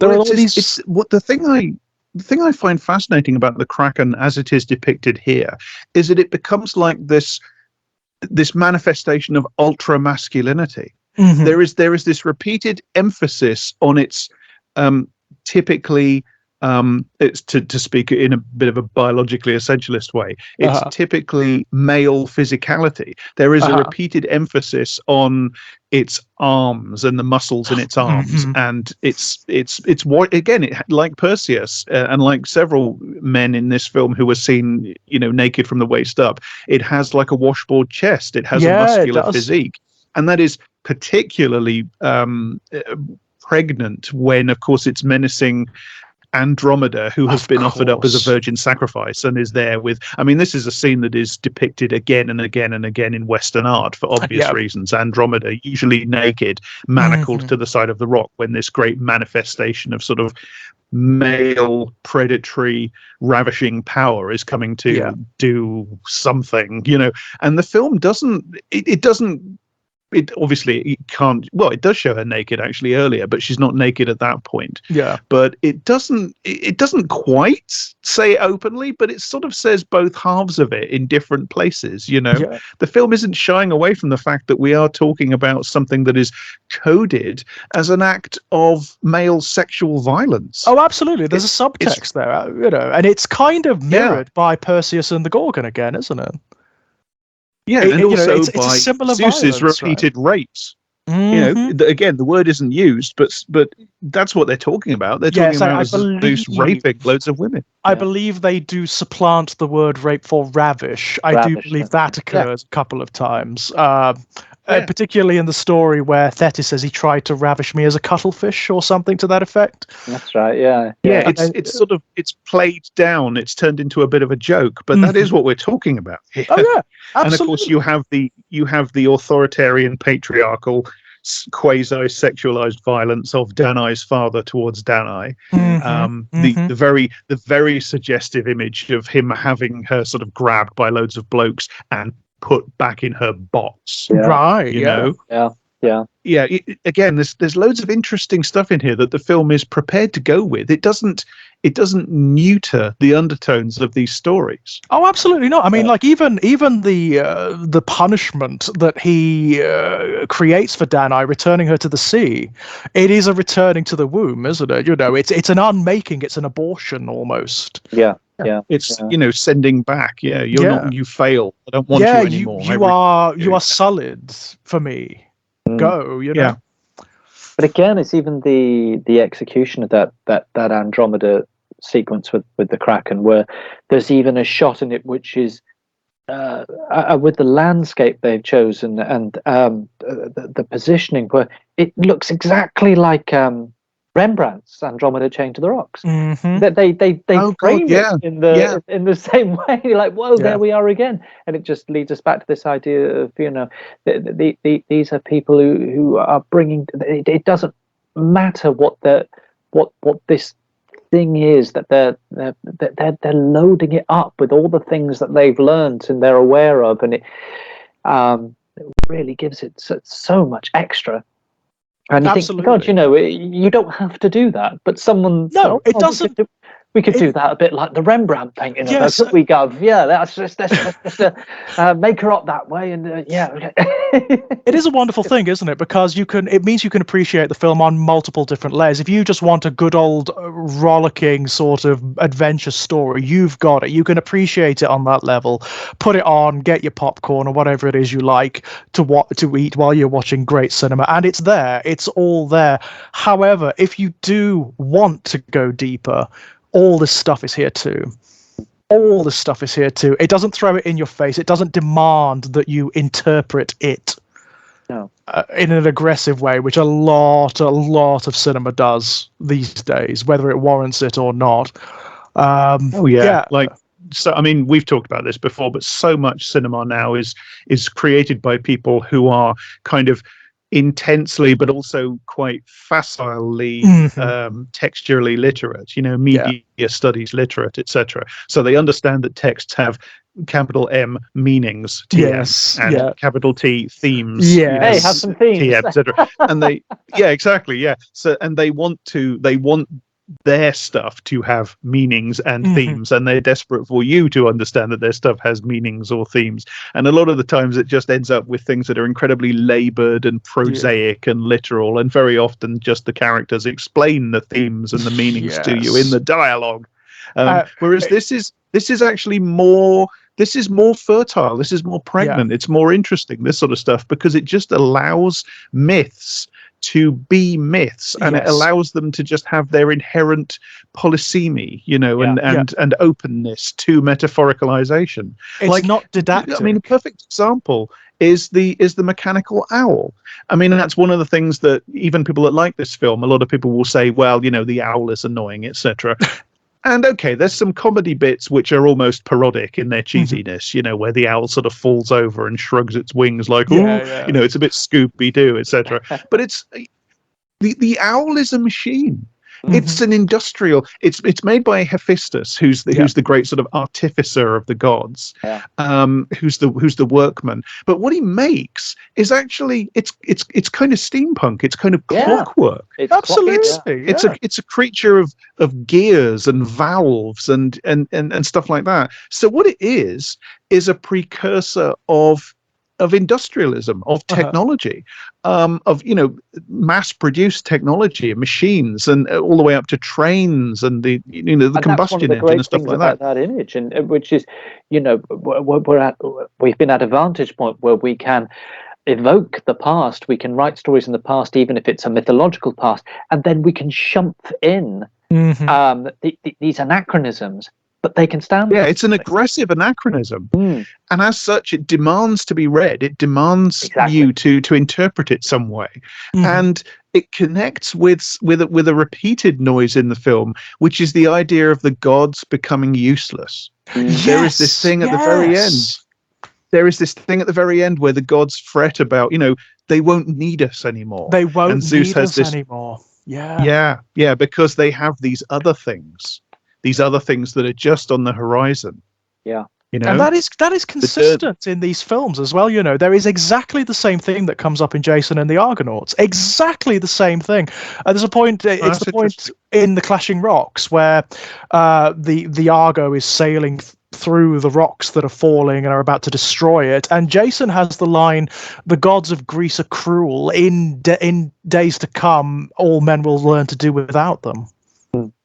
But it's interesting, isn't it? Because that's a specific invocation of history and the double-sided nature of history. And the owl is a symbol of history. Yeah. Yes, the owl is a very interesting animal symbolically, because it has mental sorts of things. It has mental sorts of things over the years. The owl, fascinatingly, has meant at various times and in various places folly and wisdom. But one thing it has meant is history. The owl of history. Yeah. Yeah, and the 360 vision, and it's all there. It's all there to play with. But I think it's almost enough for me sometimes to think that one of the things that looks like a mistake might not be, because as you say, as we go towards the climax of the film, and Zeus gives this little thing, that there's going to be the gods will give way, and whether he's simply talking about secularization or monotheism or industrialization, whatever it might be. But the title is, I don't know if it's as erroneous as all that, because the title it is Clash of the Titans. Well, there are no Titans in this. The gods replace the Titans. The gods are finite, and this film is about the gods being finite. They have their moment in time, and they'll be gone. Yeah. So it almost makes me think maybe the title isn't all that erroneous after all. You can at least open a space to suggest it's saying something in relation to the end of the film, that they are powerful and omnipotent, but not immortal. So the gods may be going the same way as their forebears, the titans that they overthrew. Yeah.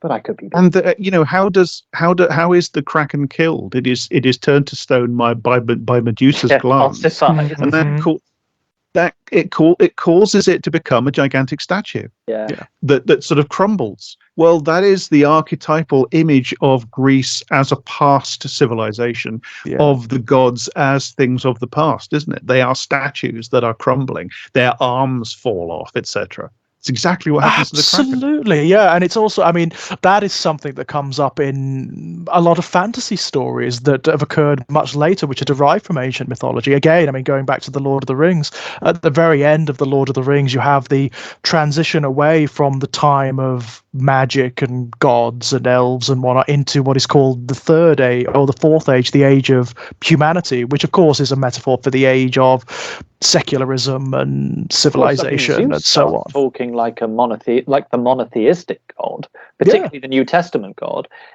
but only in the last 30 seconds of the movie.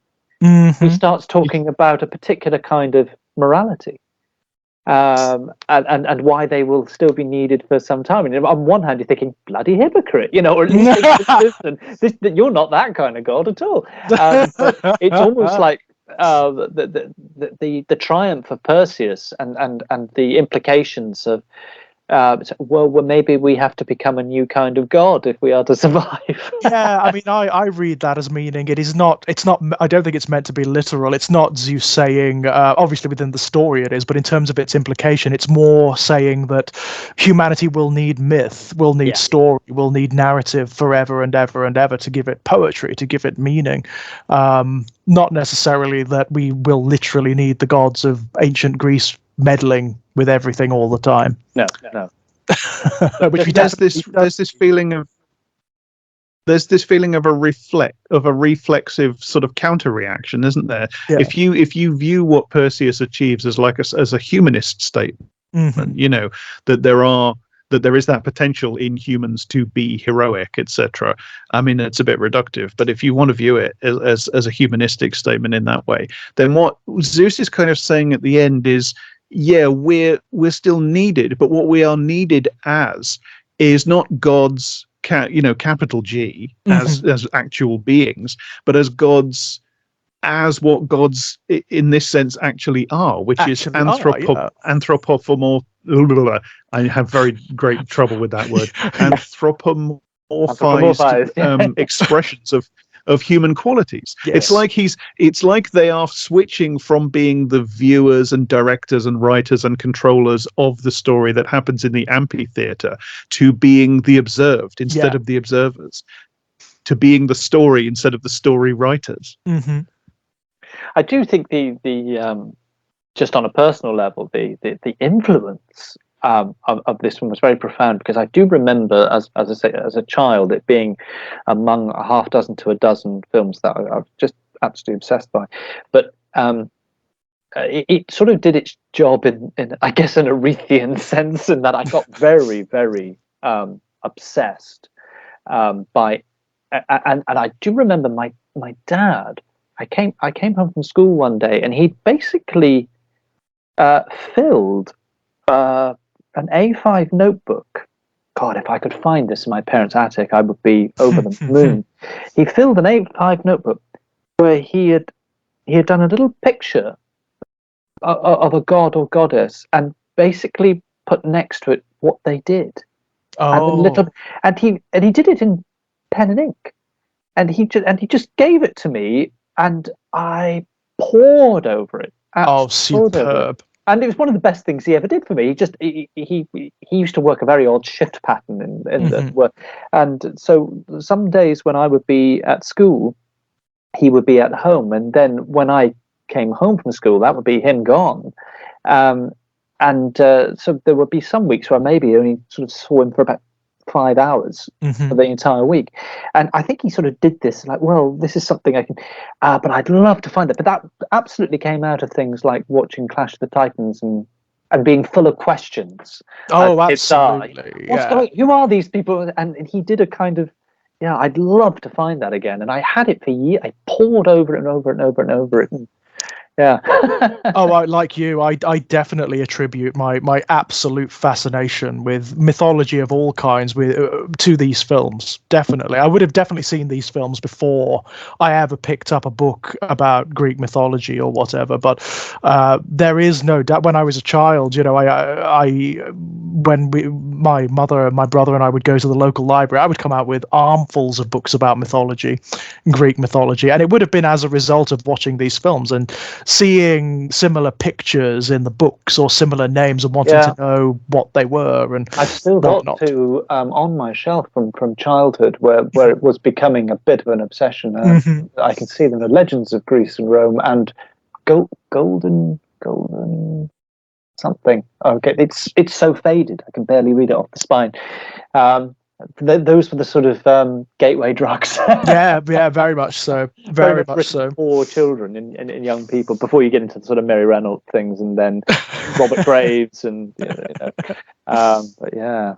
But yes, it just sort of sparked that of what an obsession this became for a while.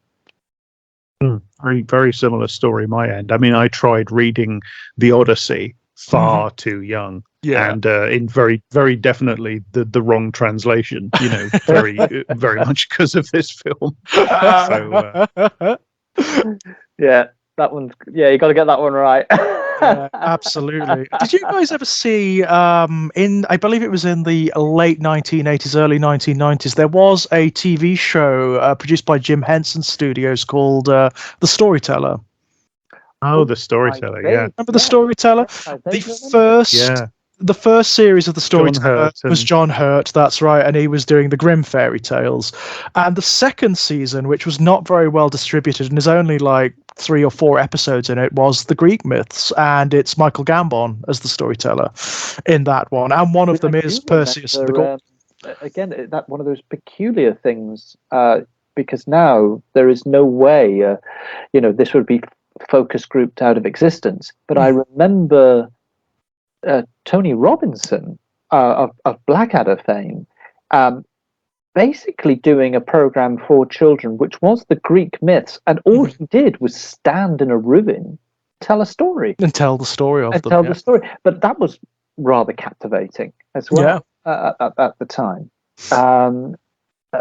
That's just sparked the memory. I mean, don't ask for cheaper television, just get someone to stand in there. Yeah, absolutely. Or in a museum, I guess it was probably. I think it was Channel 4, but I think it was borrowing something of the old Jackanory format. And of course. But but it is very odd what you.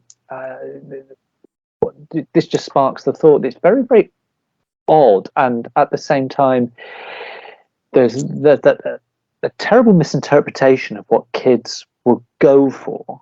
And what kids will love when I think people try to make programs for children, because obviously watching that was pretty captivating. But it just made me think that one of the things I was absolutely glued to as a child. I mean, it's a bit loaded in the history. I mean, when it comes to history, it's definitely not. Well, it sort of leans in a little bit too much to propaganda. But the old Ken Burns' American Civil War documentary, which was run on television, and that's basically just photographs with voiceover. And again, I was sort of like an 8-year-old, 9-year-old kid, absolutely captivated. That was my gateway into American Civil War. Obviously, I read better history on it later. But it's extraordinary what kids will. And I think Clash of the Titans kind of taps into that. It is an adventure film. It is a fantasy, but it absolutely goes. Yeah, you'll be all right with this. Absolutely. I mean, it's a strange thing, isn't it? There are lots of very horrific images in this film. The death of Medusa is actually quite gory. It's very, very unpleasant indeed. And yet there is an incredible sense of positive meaning that just seethes from every single cell of it, isn't there? It feels good to watch. It feels empowering somehow. It feels energizing to watch these films. One of the things I thought was quite surprising was how much it was It has over the years been criticised for its pace, and I think Really? its pace is fantastic. I think the pace is superb in this film. Yeah, Storytelling is pitch perfect. It is one of the pitch things I perfect. kept finding was criticisms of its pace, that it was too slow. I Too thought, are we slow. watching the same movie? I It mean, starts with the destruction of a whole Right in. city. yeah, it's right in. I've never understood that, but Too I think slow. I don't one of the understand. problems that might have encountered at the time is obviously something that would not affect us because we were all children. But I think for a lot of the of critics at the time, it was a real curveball, Clash of the Titans. They didn't really know what to make of it because there was this part of it that did seem out of time, Anachronistic, and old-fashioned. archaic. Yeah, I can kind of understand that contemporaneously, but for people to watch it, as audiences, I mean, now and say that it's not, the pacing is wrong, or that it's not fast-paced enough. I honestly don't understand. I think it hurtles along this film. And it's got a wonderful modulation of pace. It does that thing that you need to do with this kind of storytelling, where it gives you a big explosion, and then it gives you a bit of a mystery and a startling image, and then it slows down a bit and gives you some plot, and then it takes you into another really interesting bit. Here's a new monster. It's not constantly coming at you. It has its slow and interesting and thoughtful passages, but they never go on too long. I think it's really well calibrated. Me too.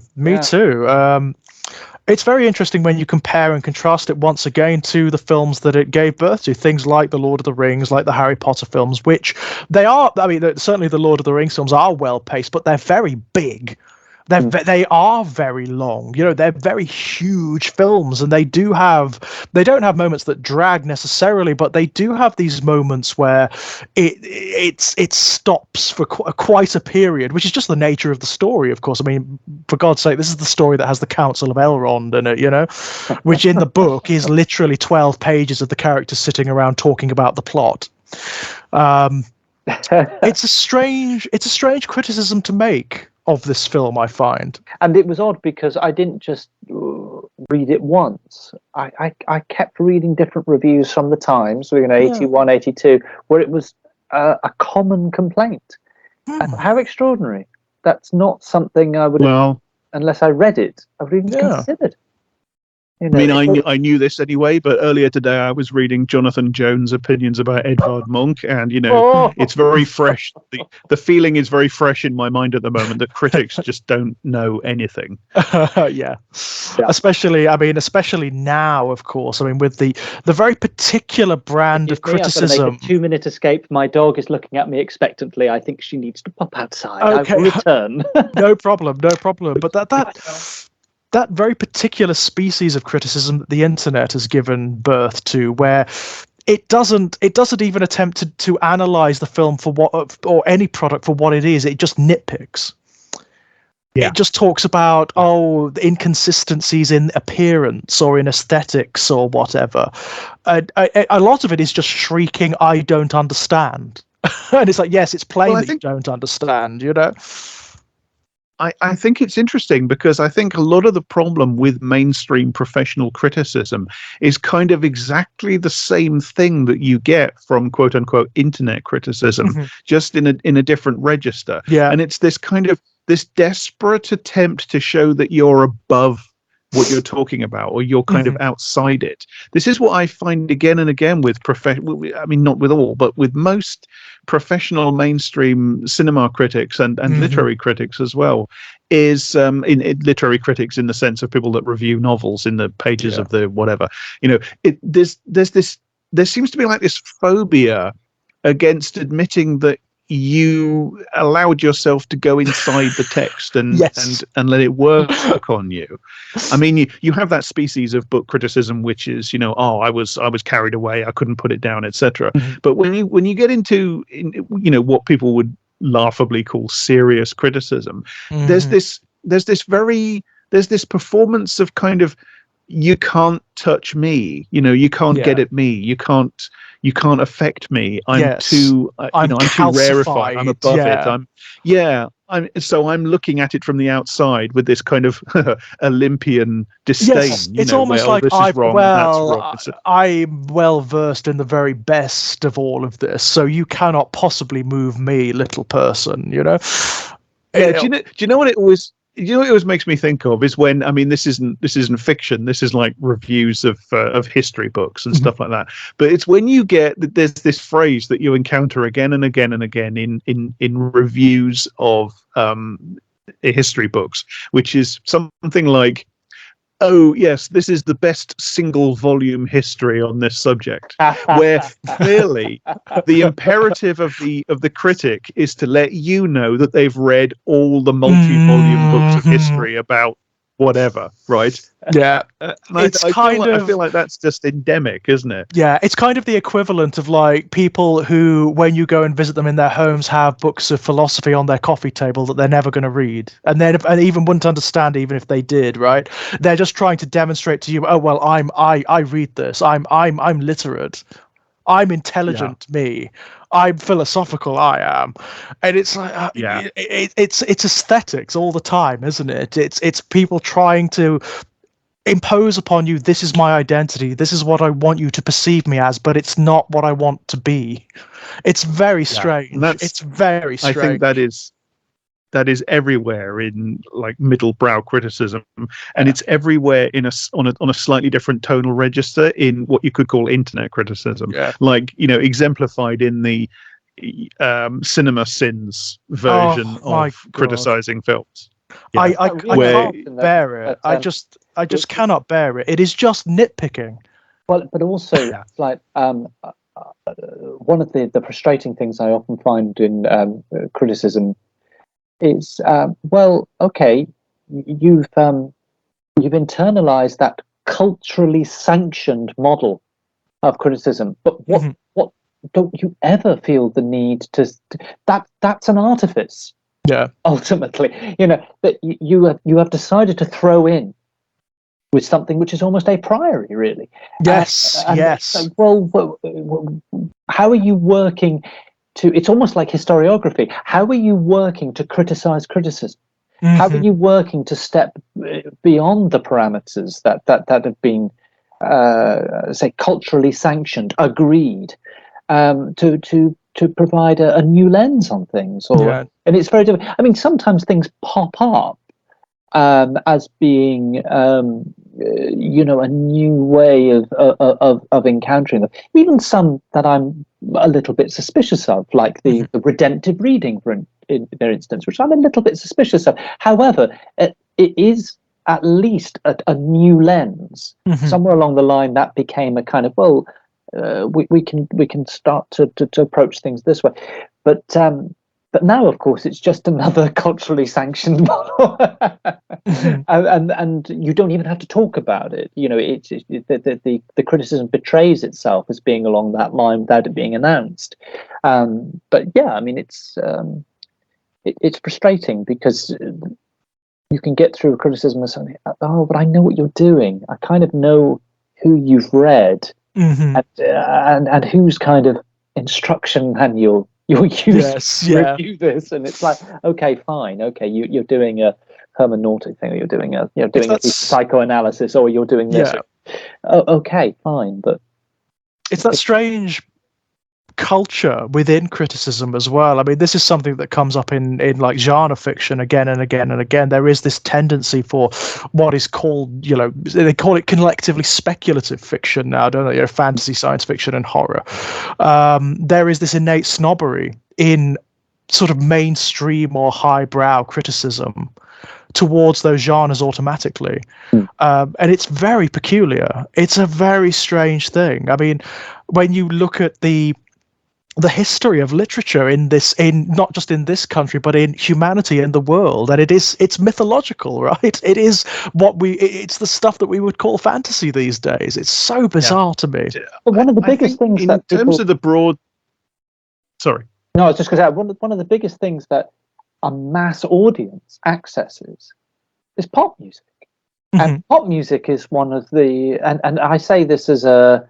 Not to denigrate it, but it is it is trashy. It is immediate. It is but that's its strength. Mm-hmm. That's not the thing that makes it not work. It's the thing that makes it work. And it's rather like certain kinds of film or certain kinds of television, which might be slightly dismissed as genre television or mass produced. Mm-hmm. They get into the nooks and crannies that quality with a big Q or literary with a big L can't. Now that doesn't stop Great Expectations being one of the greatest novels of all time, but there are things out there which are rough-hewn, which are trashy, which don't quite work, but they get us somewhere. Yeah.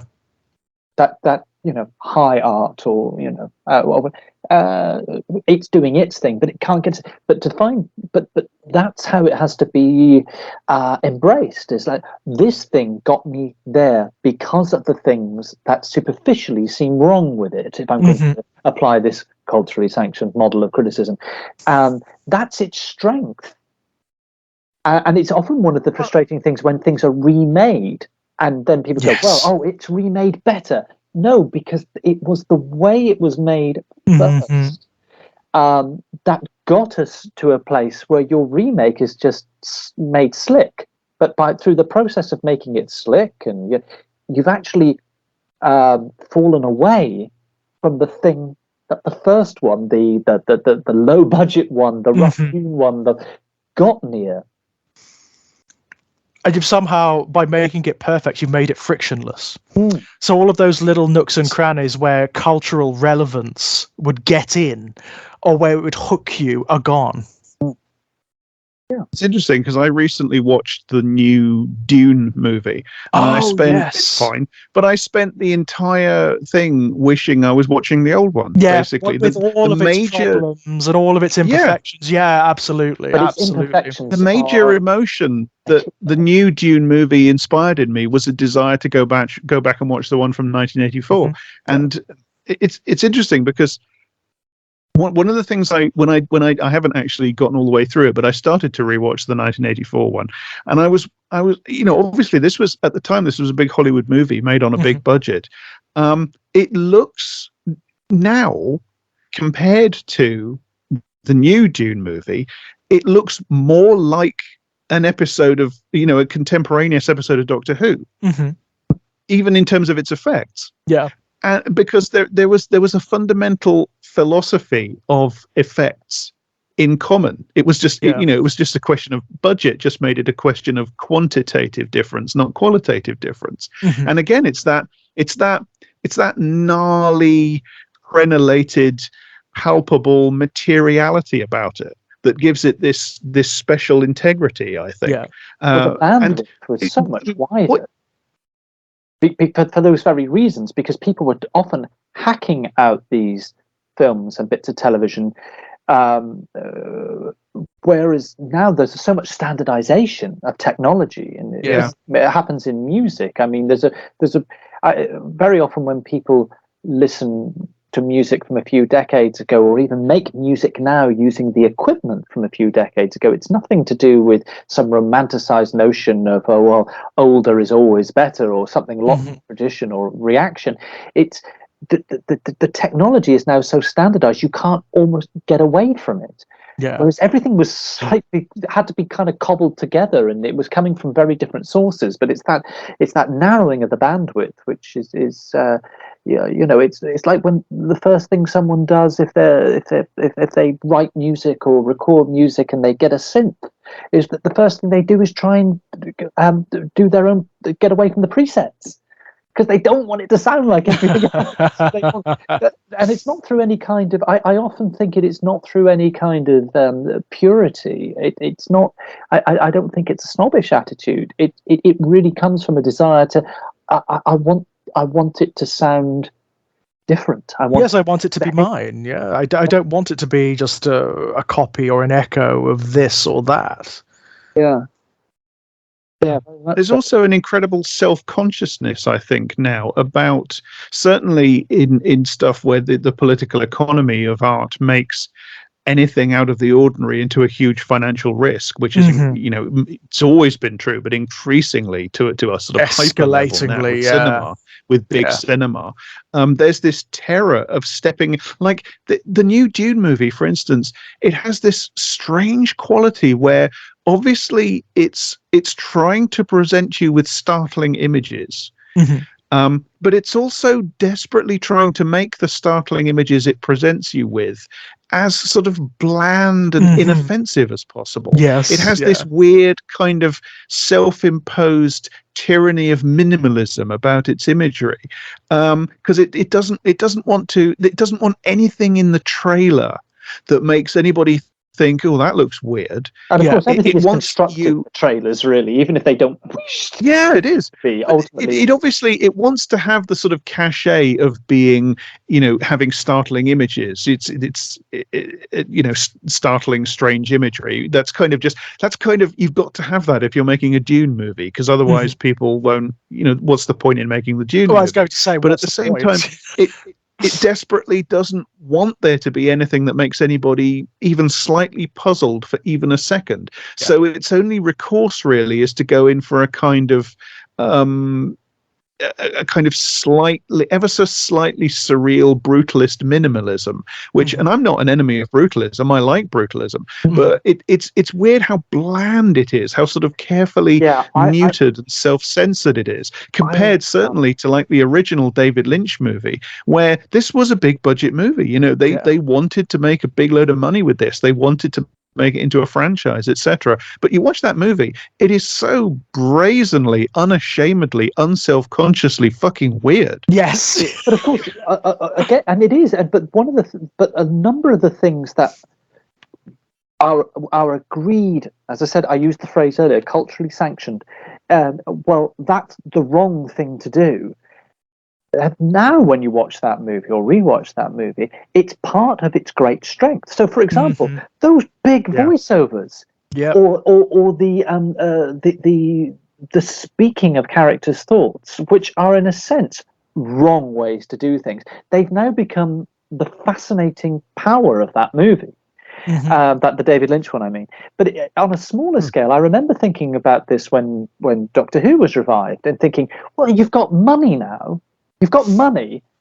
When you had no money, you did the Robots of Death with that weird design, which wasn't needed. This might mean nothing to you, George, but the production design for that particular 1970s, which would have been made on like 50p in a wing and a prayer, they go for this kind of vaguely ancient Egypt, vaguely Art Deco, into every detail, sets and costumes. There is no reason for it to be there. It's just that is what the designers decided.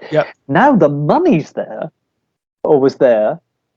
It's as Jack says, it's this absolutely terrifyingly minimal. And I wonder, I don't like to do pop psychology, but I wonder, it's certainly in Doctor Who's case, but might be in the case of anything in this genre that is produced these days, there is the worry it will be ridiculed. It's an anxiety. It's like, if we do that, then someone like a Jonathan Jones is going to sneer at it. So if we make everything clean and, it's modern Doctor Who stinks of the terror of being laughed at. It stinks of it. Well, and it's ironic, isn't it? Because it actually becomes a self-fulfilling prophecy. Ultimately, that anxiety makes it risible.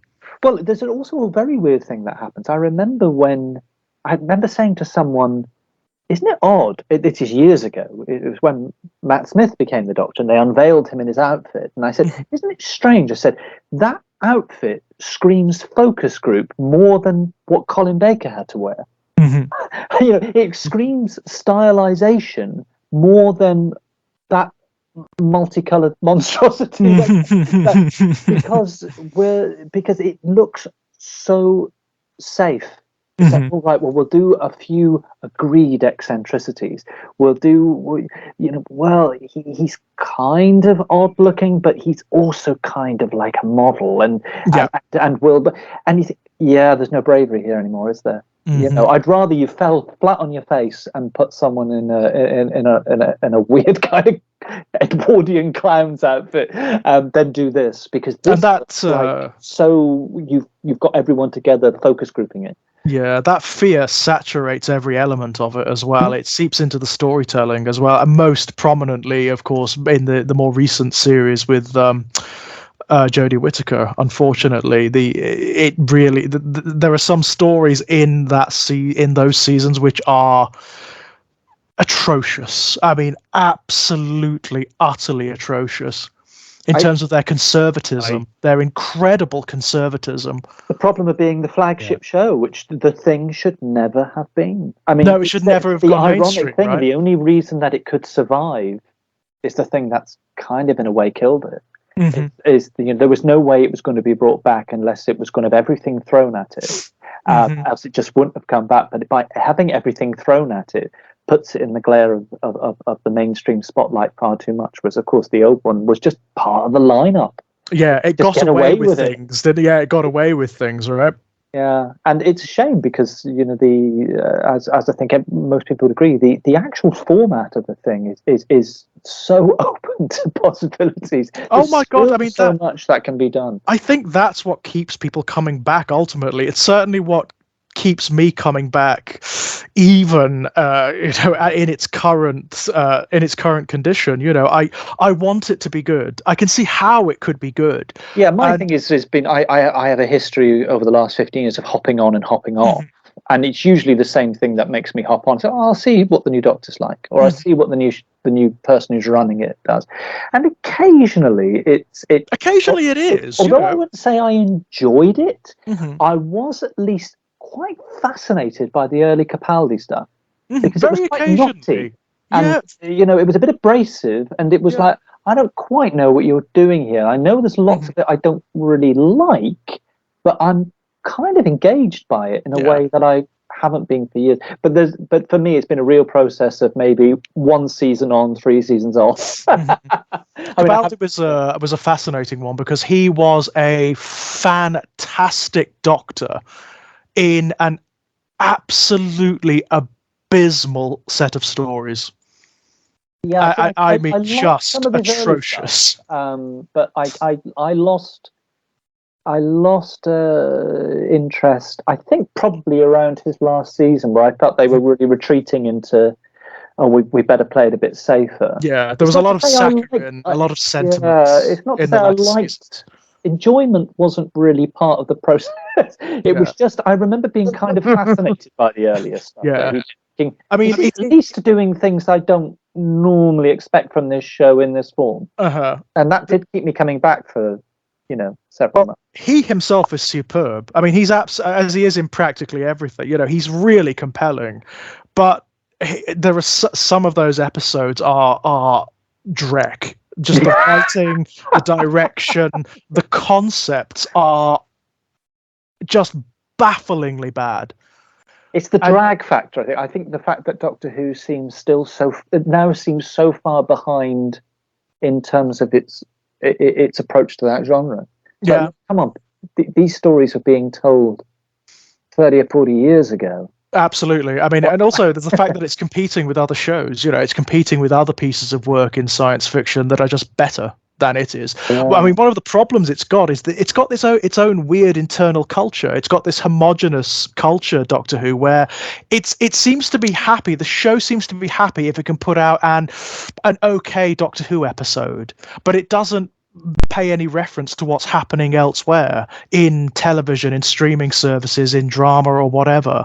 It doesn't seem to care. And as a result, a good Doctor Who episode is like several levels down from myriad other shows, And I think this is one of the things I've said about it, because it's so many. I mean, I haven't watched it in a few years now, but when I last watched it, it seemed like so much of it had no reason to exist other than the fact that we make Doctor Who to fill this slot in the schedule. And there is some of that in the classic series. Like there are stories that are just obviously just there because we have a slot on Saturday tea time to fill, But there's a phrase. I mean, there's a company called Big Finish who make Doctor Who audio dramas, I used to work starring with the I was the going to old say you actors. worked for them, didn't you?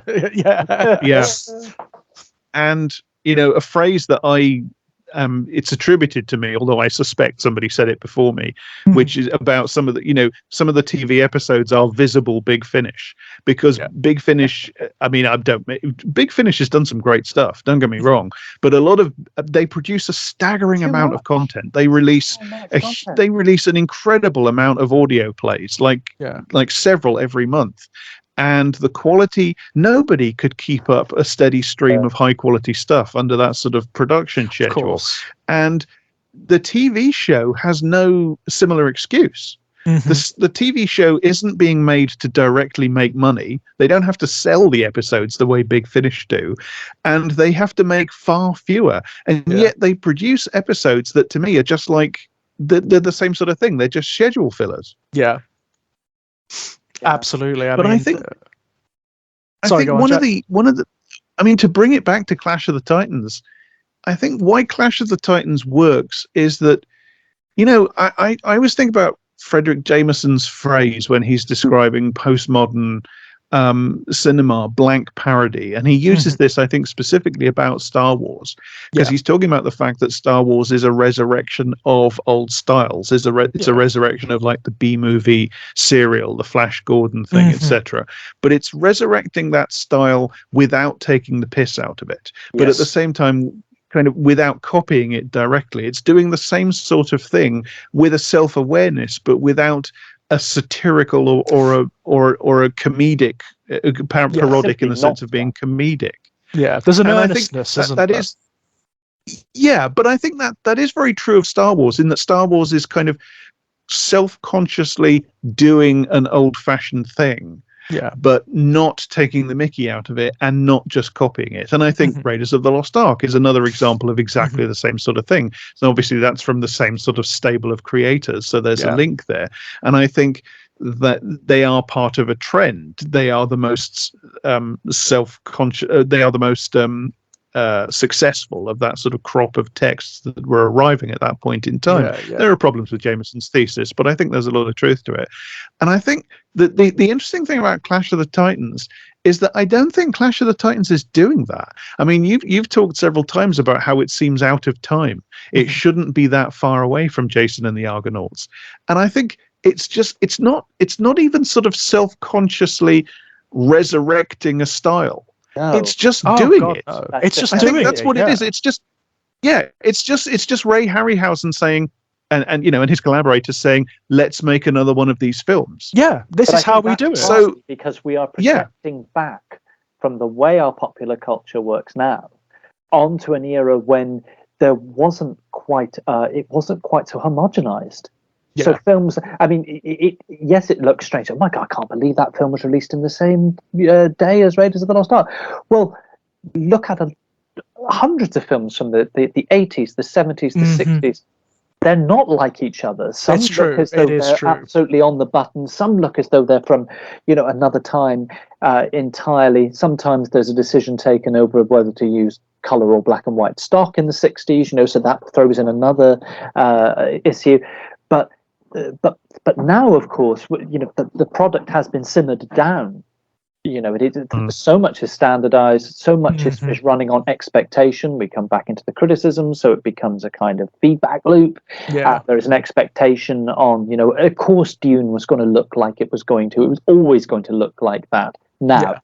But it's interesting how it almost rebuilds our brains, because we start looking at it going, how the hell was this 1981? But we forget the fabric of the time, which Frederick Jameson, is pointing towards. It's not that mono. Yeah, you're absolutely right. I think we had a similar discussion about The Changeling, actually, didn't we? Because again, that is part of like the long 70s as well, isn't it? That was made in 1980. They all belong to other people, and I just reiterate them every time we do one of these. I hate listening to these back. You just TV, same thing. You just repackage it. Different order. Oh, it's absolutely fine. The other thing I love about Clash of the Titans is how there's a democracy about it. Now that seems like a strange thing to say, but it's similar to how I feel about the art of Vincent van Gogh. You know, Van Gogh he's considered part of the canon, I think, to a huge extent, possibly more than any other of these sort of canonical great painters, because like generations of ordinary people have selected him as that, you know, as a significant artist. He's been kind of democratically selected, and I think it's linked to the fact that very much unlike a lot of the painters in the canon, Van Gogh is incredibly concerned with looking at ordinary people and working people and getting up close to their faces and who they are and stuff like that. And I think that's something you can say of a precious few of the other great artists who have been to some extent democratically selected by generations of people's taste as significant as they are. I mentioned Edvard Munch earlier. I think he's another example. And the interesting thing about Clash of the Titans is I think there is we were talking about a little bit earlier, we were talking about the cultural cachet that critics accord to some things and not to others. Well, Clash of the Titans is at the same time, it's kind of the ultimate trashy pulp cinema, but it's about the Greek myths. Yeah. You know, it's about the stuff that you know, this has been kind of enclosed by ruling class culture as their stuff. You know, Orpheus and Zeus and all this, you know, Persephone, and this is their stuff. This is ours. We have operas about this, and we go to Glyndebourne to watch, you know, and artsy plays, etc. But Clash of the Titans just says, no, we're taking this back. Yeah, there is a democratization going on, isn't there? Yeah, that's absolutely true. And it's interesting because Clash of the think Titans the experience that we kind of want Shakespeare's plays because that's the true lineage of the show. You know, it was for the groundlings as much as absolutely. But these myths weren't written by an author and disseminated amongst a literary culture. No. You know, they were created by generations of people telling stories over and over again. These are crowdsourced. These are from the bottom up. And they've been, to the extent that they've been sort of turned into operas and artsy plays and things, and paintings in the classical tradition that adorn the walls of country houses. That's an act of enclosure, every bit as much as taking the common lands and turning them into private farmland. You know, enclosure. Yeah, but Clash of the Titans, kind of the experience of watching Clash of the Titans, I think on a fundamental level, it's more similar to how the people who originally created and lived with these stories would have experienced them than generations of people in the West have been allowed to. Weirdly. Yeah, I think you're absolutely quite right there, Jack. And we're kind of evidence of that very fact, aren't we? I mean, we're all from working class backgrounds, right? Where else but in cinema would we have been first exposed to these stories because of the traditional enclosure of them? Yeah, absolutely. And interesting how there was, I guess, through a number of these Harryhausen pictures and other things, this particular mythology was kind of freed up in the latter part of the last century. I mean, even down to, I remember being, enthralled with the kids' cartoon about Ulysses. You know. Yes. Oh, Ulysses 21. Yeah. With the amazing theme tune. It was absolutely democratizing something, as Jack said, that had been put into a rarefied atmosphere. Absolutely. I will stand up. I will stand up every day for Ulysses because you know what? Yes, it's a 1980s sort of action kids cartoon, but I'll tell you what, it does repackage some of the Greek myths. Oh, actually, a lot of the Greek myths. And does them pretty damn well. I mean, I've not seen it since I was a child, and yet there is one image still burnt on my memory, and it is a very, very brief moment, I think, in an episode where the reference is made to the three sisters spinning the thread with light and cutting it so that they visualize it. Yeah, it's about a 10-second sequence, and to this day, I've not seen that show since it went out in the 80s, but I can still see that, and just the but as a child, that being like probably my first glimpse into the world of existentialism. It was like, Right, oh, right. shit. I mean, It was a proper sort of, oh my God, that's life. absolutely. She spins it, However, she unthreads it, she cuts it. Oh my God, that's devastating. absolutely. I mean, it doesn't really Whoa. matter where the idea or the image or the concept comes from, does it? It's the fact that it does occur. Yeah. So yes, it is interesting how some things are tapping into what Jack just said. How they start one way, they become. I love that of using the word for enclosure and applying it to art, and because it's exactly the same political motivations behind these things, and then they can become kind of re-democratized and so on. But the fact that I think with Clash of the Titans, because there's two things coming into play. It's cinema, which is well, it's not cinema, it's movie, it's a film. Cinema, something else. But also it's despite a couple of shots of ladies' breasts, it's for kids. It's saying this is kind of for you, Yeah. Which is great, brilliant. Yes, like that. And it isn't doing it. Sorry, Jack, go on. I was just going to say, I mean, it's again, you don't get this anymore. But we've said it before. This is at least in some parts a horror film for children. Yeah. And a very well calibrated one as well. I mean, there was actually kind of a lot of this round about this time, but this is much better calibrated in terms of its tone than something like Indiana Jones and the Temple of Doom, for instance. Yes, which could also be described the same way. But there's surrealism here. There's moments of horror, etc. But it does still, and again today, I mean, again, I'm sounding like an old man yelling at clouds, but today things are so sanitized, aren't they? Well, I mean, Doctor Who again is a perfect example. If you go back to the old 60s stuff, part of its job, very self-consciously, was to be eerie and uncanny and gothic and weird and spooky for children.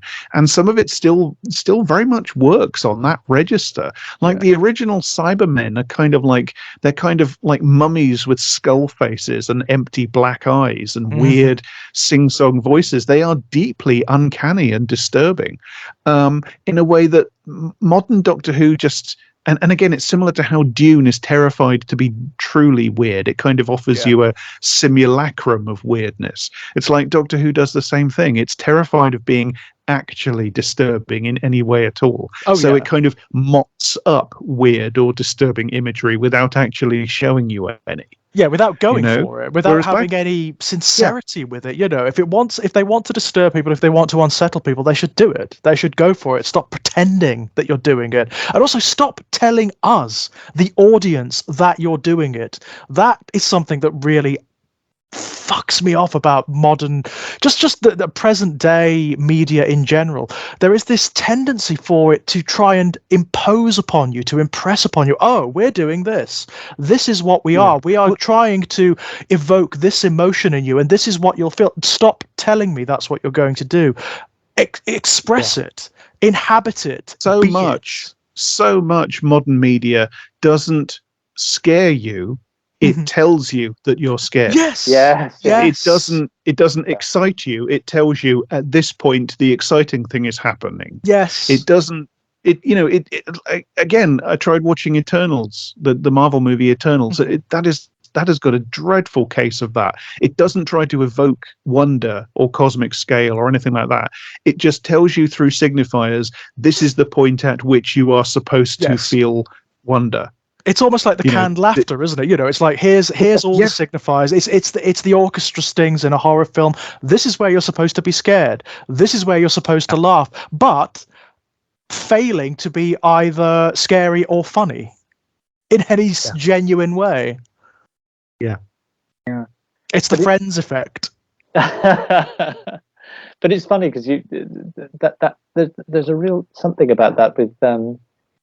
But particularly, I mean, although I was watching Doctor Who, classic Doctor Who from a kid and everything, and it is very much just woven in now. Because I don't watch it all the time or rewatch it all the time, I still get that kind of wonderful moment sometimes where a thought about an episode or a story comes in my mind, and this happens quite a lot actually when I do think about it, and I go, did that image actually happen, or if I just, and then I won't be able to leave it alone, and I'll go up into the cupboard and find the old DVDs, and I'll try and find the place, and it's like, oh my god, they did do that, and that's just weird. What made them do that? And then you're tantalized all over again. And it happened to me quite recently, and I ended up doing a sort of big tweet about it, really, because I haven't watched it for a while, because I know it's there, and I will, I sort of go back to it in fits and starts. Usually what happens is I don't watch it for ages, and then I might just get through a couple of seasons in like a couple of months. But a thought came, I thought, am I actually remembering that correctly about that story, or I just done that thing where I'm filling in gaps and everything? And I went up and watched it. It was from a story called The Claws of Axos, and I was like, my God, that does happen in that story. There's no reason for them to do that. That's just fucking weird. It's just strange. And then you're back in, and you're back into that world again. You're like, then you think of another, and you think of another, and the wonderful surprise is the thing you're doubting, you're remembering, like they actually did do. And it's like, that's great. I can't imagine doing that with much modern media, and now I sound like an old man. I am over to sort of to bring it round. There is a Medusa in classic Doctor Who. There's a story in the 60s where the Doctor and his friends end up in the land of fiction, and they meet they actually non-copyrighted. Yeah, they meet non-copyrighted fictional characters. Serpent hair. I mean, again, this astonishing thing. This program was being cut out of anything they could get their hands on with in old money as well. So for half a crown, and someone sat down and I mean, what madness for someone to go, we'll try and stop motion animate the hair, but you've got 3 days, Derek. We'll do it anyway. Yeah. Odd, you don't need to do that, and they did it. They just went, okay, we might only be able to do it for maybe 6 frames of the camera, but we're going to go for it. It looks great. It looks great. Great. Yeah, and it's a seriously spooky sequence. The Medusa face in that, isn't it? That's what's frightening. The Medusa itself is a walking statue. Oh, interesting. Yeah, which is like, whoever on the design team went, oh yeah, the Medusa ossifies people, turns them into statues. What if the Medusa itself was a statue? That's fucking nuts, but it works. So it's like, so it's even less literal. It's one of the joys sometimes of having no money, because there's a certain amount of money in Clash of the Titans, so they can literally, Harryhausen was literally able to show a kind of serpent that becomes a woman. Now, Doctor Who hasn't got, in 1960, whatever it was, 68, has not got the money to do that. It cannot show you a creature wriggling across the floor. So someone's gone, right, okay, I've got 3p, and then comes up with the idea, the Medusa's a statue. Yeah, so it's the lack of budget driving invention. Yeah, and it's fantastic, and it really works, and it is a tremendously uncanny sequence. And it's one of those things you go, am I misremembering that? And you go back to and go, no, they really did do that, didn't they? With those really strange saucer-like eyes. No, there are sequences like that in a lot of older television and whatnot. I mean, I always go back to things like, for example, the Chronicles of Narnia adaptations from the BBC in the early 1980s. There are some sequences in those adaptations that are flat out weird. Just disturbing and distressing, and they're not. Sometimes they're meant to be, sometimes they're not. They just are, because of the nature of their rendering. We talked about this a little bit in the Stone Tape episode, where we talked about the literal physical inability to actually create certain images on a television budget in a television studio. To literally represent something kind of forces them into the position where they have to be visually figurative. Yes. Yeah. And it And I creates these maintain amazing. last, 10 minutes of the stone tape. I mean, I like the two of you. I am well versed in my horror. I've put myself through the ringer on quite a few films, and I've never been more disturbed than the last 10 minutes of the stone tape. It's actually uncanny, isn't it? Not just in terms of like what is happening, but the whole nature of it in terms of the medium I'm talking is even uncanny. Even the effects, because as Jack says, they cannot reach perhaps what they could have on a budget, but then the in a sense the paucity of it becomes its power. Yeah. Because actually what they do is they make, as I think we said at the time, they make sound waves. The image, it's the sound waves that are the frightening, the uncanny thing. And then of course you're into that whole realm of what are we not seeing? And it's a bit like, you know, the old Michael Horden Whistle and I'll Come to You. You know, the same thing. It's like, you know, they can't do it, and their inability to do it is its strength. Because you're like, oh Christ, what am I looking at? I don't know what I'm looking at. I kind of know what I'm looking at, but there's something really beautiful about that, particularly in any form of horror where you actually don't know what you're looking at and you can't quite pass it. That is something that I will go for any day of the week over sort of it's something that's utilized in a lot of horror from the same era of Clash of the Titans. I mean, Alien uses that technique. You know, they know that it's a man in a suit, and that if they just shoot a man in a suit, it isn't going to look right. So they do that wonderful thing of never quite showing you the whole thing until the very end, which I still think is a mistake, by the way. They should never have shown you the whole thing. And that leaves this uncanny impression. Your imagination starts to fill in the gaps. What does this thing actually look like? And until it was tidied up in a film which I think we should pretty much say exists in a different continuity, which is Covenant. Not Covenant. It's one before it. Prometheus.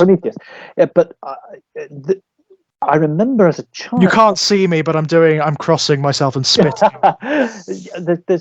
I still remember being young, too young. Of course, this is often the case, and we've discussed this so many times. But of seeing Alien, and I don't watch Alien too often because it's a kind of special film. So maybe, you know, a decade can go by. But I still, when they come up to the fossil, the space jockey. Oh yes. What the fuck is that? Yeah, it's brilliant, isn't it? Yeah. They do. They're in awe of it and everything, but they can't explain it. Yep. And it's really only tendentially connected to the plot about the xenomorph. And it's just, again, it's one of those things. I remember there might have been like a 20-year period where I didn't see Alien. And again, it's that, is that actually in that film? Or have I, and you go back and there it is, and you're like, whoa, what is that? Yeah, what is it? It's just this uncanny thing. And then, of course, seeing it on a technical level now, you realize that they built that whole set and that huge statue for the actors to crawl across and to examine. It's incredible. It's absolutely incredible. Yeah. And those moments, as we've been saying, they just feel. I mean, we make the self-deprecating joke about, oh well, we've all become middle-aged men shouting at clouds, but when you actually start finding examples like that, you realize that these things are becoming more and more distant. And they are in almost every medium as well. Yeah. I mean, obviously, I'm well immersed in horror and speculative fiction of all kinds, and certainly in terms of what's being published in mainstream circles, it is so by the numbers. It's so rote, it's so template. It is an echo of a simulacra that's demanded by the market, right? Stop explaining things. As David Byrne once says, stop making sense. Yeah, absolutely. The uncanny and the enigmatic and the ambiguous work when we're not given everything. And as I said, Clash of the Titans has that wonderful moment, and I'm sure it's been one of those moments where I've gone, again, have I misremembered that? The fact that she doesn't get up out of her bed and sleepwalks. Yeah. Part of her gets up, and it's never explained. Nope. It's just left there, and it's odd. It's uncanny. It's a very, wonderful very power. strange. And think, whoa, part of her is left behind. What is the part that's left behind? What is the part that's going? Why are they doing that? And they don't tidy it up for you. No. And the kind of critics that Jack was referring to earlier would be the first to say that's a flaw. Oh, yeah. But it's not a flaw. That's part of that uncanny valley thing that. Oh, yeah, you would definitely get that sort of smug kind of, what are we supposed to think is happening here? You know, it's like, that's the point. That's the point. You know, you don't need to ask the question. Yeah, that's actually a wonderful sequence as well when the fire breaks out, and there's a little suggestion in that sequence that it's all going to go wrong. That Pegasus is going to be trapped, and it's all run away with itself. And again, it's just that little moment where they've developed a set piece and gone, okay, the script says a fire starts, and the owl releases Pegasus, but there's a tension put through it where the flames start licking too high, and the fumbles with the cage, and it looks for a moment like the owl has created more problems than it's sorted out, and that you don't think Pegasus is going to get away. And just little, ways to just up the stakes in every scene. It's very good at that. Well, the entire Scorpion sequence, really. I mean, that sort of comes out of nowhere, and there's again no explanation or reason for it. Why does Medusa's blood do this? Why does it become? Well, I think what's interesting again is that cut and paste of mythology, because of course in the original mythology, Medusa's blood creates Pegasus. That's right. Of course, we've already had Pegasus established. So the film deciding, what if it creates something malevolent rather than benign? Well, that's the strength of pulp cinema, isn't it? We're going to have scorpions now. Yeah, big scorpions. Why not? And again, he's perfecting a sequence that he did in The Mysterious Island with the crab. And he's revisiting it, and it's just got that little extra technical prowess now, and it's an incredible sequence. I mean, tangentially related. Sorry, Jack, go on. I was just going to say, I'm always stunned by the accuracy with which the physical movements of animals are rendered with this. The way the scorpions are animated, the way the dog is animated, the way the horse is animated, they move like what they are. There is an incredible physical understanding and an incredible understanding of the physicality of these creatures in those models and the way they are moved, again, by a human hand somewhere. It just speaks of such investment and such obsession, really. As I say, one of the reasons why this film exists is that Harryhausen is he's obviously just entranced with the ability to animate and the ability to create these physical textures and these physical movements of animals. Well, his obsession with King Kong is, of course, very well known. That set him off on the trajectory. But he would say about going back to King Kong, continually, as if it was not only something that fascinated him as a viewer, but a working text. And you're thinking that he was able to push this technique on, and yet he was still going back to this first thing that obviously threw open the doors and windows for him. And of course, it's animals, isn't it? I mean, we're not talking about fantastical creatures in King. Well, in terms of their size, absolutely, but it's interesting how he, as you say, he roots it in the physicality of actual animal life. King Kong is incredible. I mean, it's a boring film until the monkey is on screen, and the monkey is just fascinating. The way it moves, the way it seems to live. It's a tedious trudge of a movie until you get to the animated animals, and they are just absolutely entrancing. And I think a lot of Harryhausen was that they found a way to go, well, the exciting bit doesn't have to be that bit. Yeah. we can build an exciting story around it. I mean, not always. Yeah. I mean, there are Harryhausen films you like, what? And he is basically doing the heavy lifting on some shit movies. Oh, but yeah. there are a handful of them which are properly great. I mean, technically, I mean, that scorpion sequence in the Clash of the Titans, the fact that the scorpions are not only moving like actual scorpions do, they're emulating the characteristics of real scorpions, but they're also reacting to live action.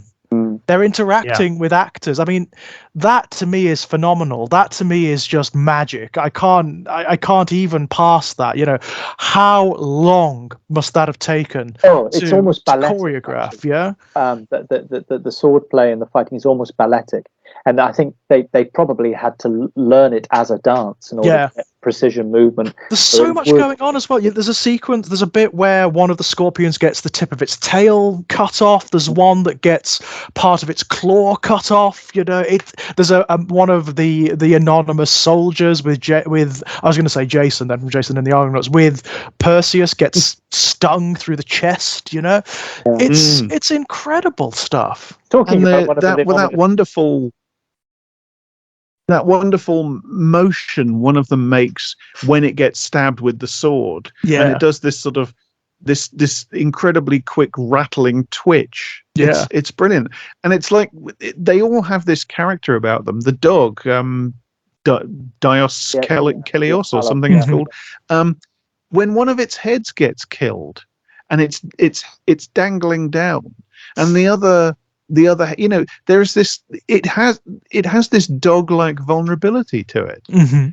It allows you. You know, it makes the noises, and it has the dog body language. There is this moment of sympathy you feel for it. Yeah.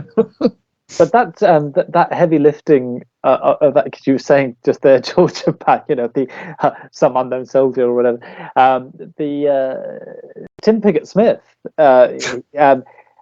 Wow, what he does for that part. That part is nothing. I was going to say, there's nothing there, is there? But the first meeting he has with Perseus, there is so much he's putting into that first encounter. I love that scene. It's just brilliant. He's setting up so much in glances and tone of voice, and he's properly good. He's properly got nothing, and he's made something of it.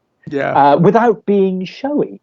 It's just being a good workaday actor. It's like, okay, I've got nothing, I'm going to find something. So when he goes at the end, near the end, when he is killed, it doesn't feel like a red shirt buying it in Star Trek. You know, and yet he's only been a glorified red shirt, really. But it doesn't feel. It doesn't feel disposable, does it? No. And Hammond's again very, very good in that scene. Yeah. He doesn't milk it, but you get the sense of, you know, comrades and friendship and waste, you know.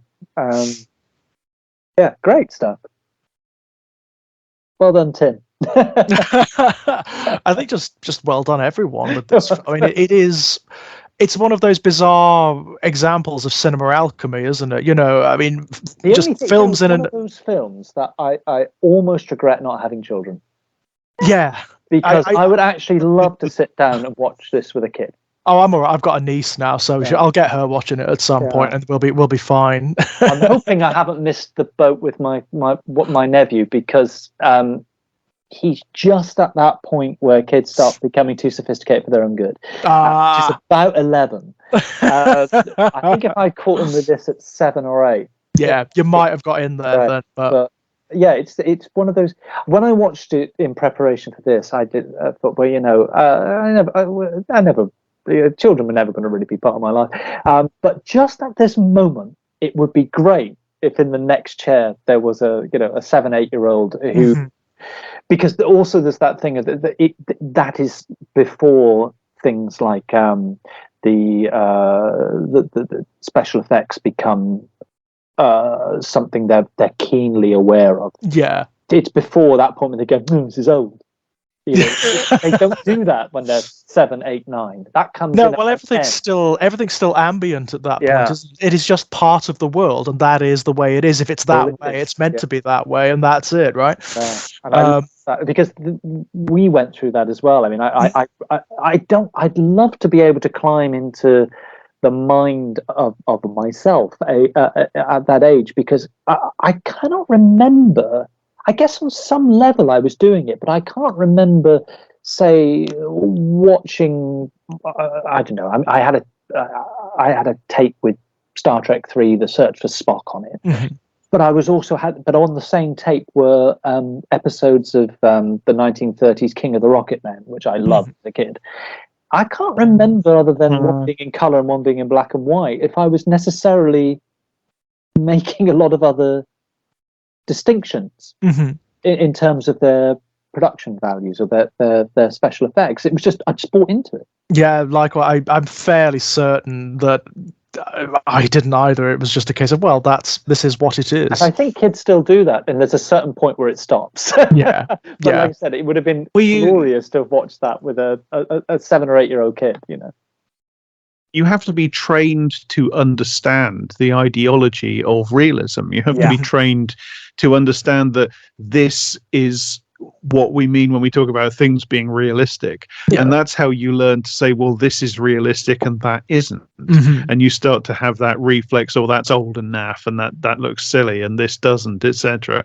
And it's not the fact that children don't have that immediately, that they just accept everything basically on its own terms until such time as they've watched enough of it that it's kind of trained them in a certain media literacy, by which, as I say, I mean ideological propositions about what is or isn't, quote, convincing. That goes to show that it is ideological, that it is a constructed notion that needs to be imparted to people and put inside you. And it's I'm just so thankful that there's been enough things that meant when I did have that period, it was at least fleeting, that I got away from it as well. I'm glad to say. But because there's, again, as I say, it's extraordinary, some of the things that, you know, not just, you know, Tony Robinson stood in a ruin talking about the Odyssey. I mean, I remember, being very young, maybe about 8 years old, and the BBC put on Berkov's version of Kafka's Metamorphoses, which was just a transmission of a grey stage against black drapes. And as this 8, 9 year old kid, I was absolutely captivated by it, and not on, you know, there was no sense of me being a particularly advanced child. I wasn't, but again, you just buy into the world. And I remember it being incredibly uncanny, and it was my first experience of anything of Kafka or Berkov, mad old Berkov. It was on for about 3 hours, I think, on one wet Saturday afternoon. I sat there for the whole lot, just absolutely enthralled. And I say, it was on a grey set against black drapes. So wow. You can't get more minimal. But it was just the uncanny and the potency and this suggestion of this person, you know, may have mutated into a giant dung beetle. You know, it's just like, what the fuck am I watching? Although, if I said that, I got a clip around the ear. I was going to say, yes, I certainly would have. Well, guys, I think with that, shall we start drawing it to a close? Yeah, thank you very much. I think so. Yeah. Excellent. Any closing thoughts on Clash of the Titans? It's really good. I like it. I that's pretty much over the last 2 hours 40 minutes. That's pretty much what we've been saying. You know, in case you haven't got it, guys, you know, this will always be one of my all-time favorite films. It's a tour de force. It really is of pop cinema. It shows the possibilities of the medium. You know, it's so filled with ideas and just startling images, and it's very, very well made, and it's a classic. And it's, as I say, it's a horror film for kids, at least in parts, and that's a really good thing. That's a really good thing to have. It's one of those delights of when this was part of my childhood, so I've always had that link to it. But if it wasn't, I still think it would have appealed to me. But it's one of those glorious things, one of those movies that the world decides is only worth 3 stars, and you realize it's worth in excess of 5. And I've come across movies like this before many times, where they've been given short shrift, or they're not considered all that, and you realize that no, on some culturally sanctioned model, then they're not. But what they have is a different kind of potency. They have a different kind of power, and there is an immediacy. But then this is where I say about pop music or whatever. That when trash is done well, and I don't mean when trash is made to look good. I mean when trash is kind of pure, and it's got some thought behind it, and it uses its trashiness to get into areas which quality stuff can't. Its power is immense. Then it becomes as good, if not in some cases better, than things that we culturally value or agree to value.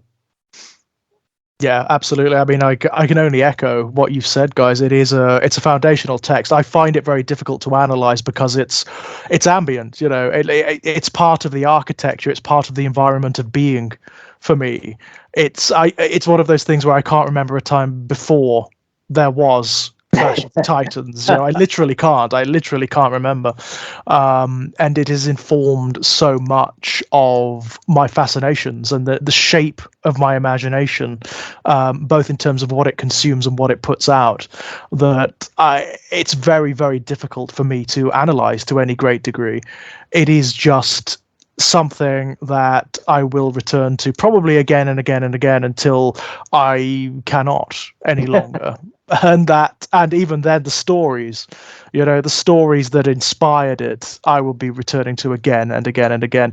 It's a beautiful piece of work. It is a stunning piece of work, and I would advise anyone listening to this, if you haven't seen it, go and seek it out. It's quite easy to find these days. And I think in a way, every single episode we've ever done, even before we did this one, has paid tribute to it, because we are basically the Stygian witches. We're always trying to grab that eye and fighting over the eye and fighting over the eye, fighting over the text. And, oh, that should be the name of the show. The Stygian witches. I love it. I love it. I think that's how our dynamic operates. I love it. Interesting that the dynamic, when I've heard you guys with different people, which makes me think I'm the arsehole.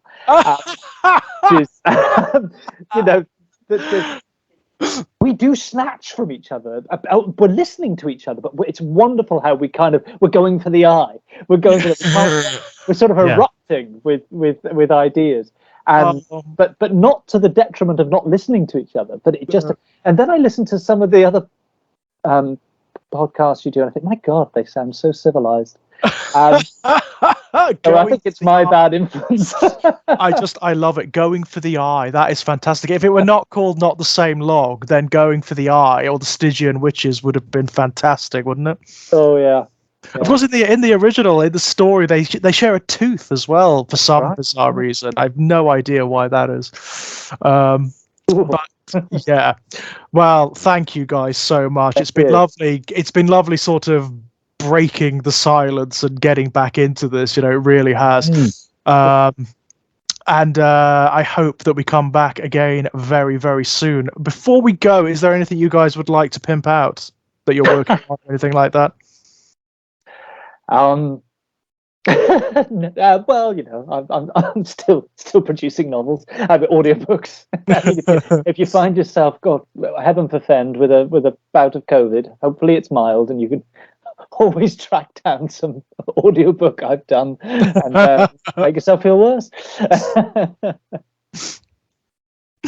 Yeah, and if you like me and you want to hear more from me, then probably the easiest thing to do is to just Google the phrase Jack Graham and scroll down past the millions of entries that are about Jack Graham, the Baptist mega church pastor in America, and kind of the opposite of you. then you get past the ones that are about the serial killer from the 50s, and that'll probably be me. So. You can even get a double. You can even get a double trouble for your buck, because if I may say, Jack wrote quite a magnificent short story, and let me have the honour of doing the audio version. And I did that. I don't know if you know about this, George. I did that. Calder's Room by Jack Graham. You should all check it out. I'm bad at self-promotion. I'm glad I've got you around. Well, that's all right. I did it on my phone. I did, this is really professional. I didn't do it in the studio because I was doing it, for Jack. I didn't. So I thought, well, I'm gonna have to just use the technology I've got to hand, and I'll go to the quietest room I can. My partner was out for the night. I got 2/3 of the way through the story, and it's a testament to the story, really. And I got myself so shit up scared. I almost couldn't complete it. And I mean, in a way, that's a good advertisement for Jack's writing. But I think you can kind of tell as I'm reading it, it's like, here is an author who didn't read it before he read it. He's doing a cold reading, and he's got frightened. And I got properly unnerved. That is a fabulous compliment. Yeah, That's lovely. The best compliment I could pay someone who writes a ghost story is, as the reader, I nearly broke off reading it, for the audio, because I actually got frightened. Yeah, that is superb. I mean, there is this thing amongst horror authors and writers in particular, like, what if someone actually went mad while reading with horror while reading one of your works? And obviously you say something like, oh, well, that would be terrible, wouldn't it? But inwardly what you're thinking is, yes, that would be the apex. Yeah, we all want to write The King in Yellow secretly. Yeah, exactly. Yeah. No, there's no higher praise. Thank you very much. It's completely, said with utter honesty as well. I did get quite freaked out. I was like, keep going. Well, ladies and gentlemen, links below to everything we're talking about here. For myself, same as usual, you can find me knocking about here on the Exaggerated Elegy channel, where there's all sorts going down at the moment. Still playing Elden Ring. We're definitely going to get we're going to get Rowan on, Jack, and we're going to explain Elden Ring to you. I think that sounds good. Yeah. That would be fun, and that will be a very, very long podcast. I'm telling you, that will be a long podcast. It's a very long game, and a very complex game as well. You can find links to all of my published work over at strangeplaygrounds.com, all of my short story collections, which are also available on the Evil Empire of Amazon, of course, because everything is available on the Evil Empire of Amazon.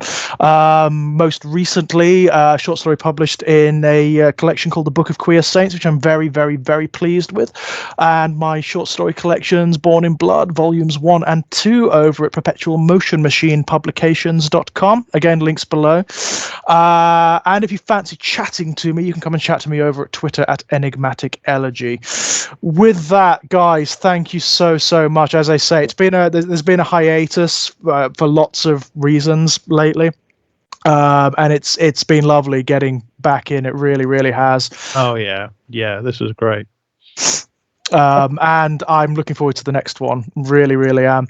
Until next time, guys. Bye bye. Take care. Bye bye.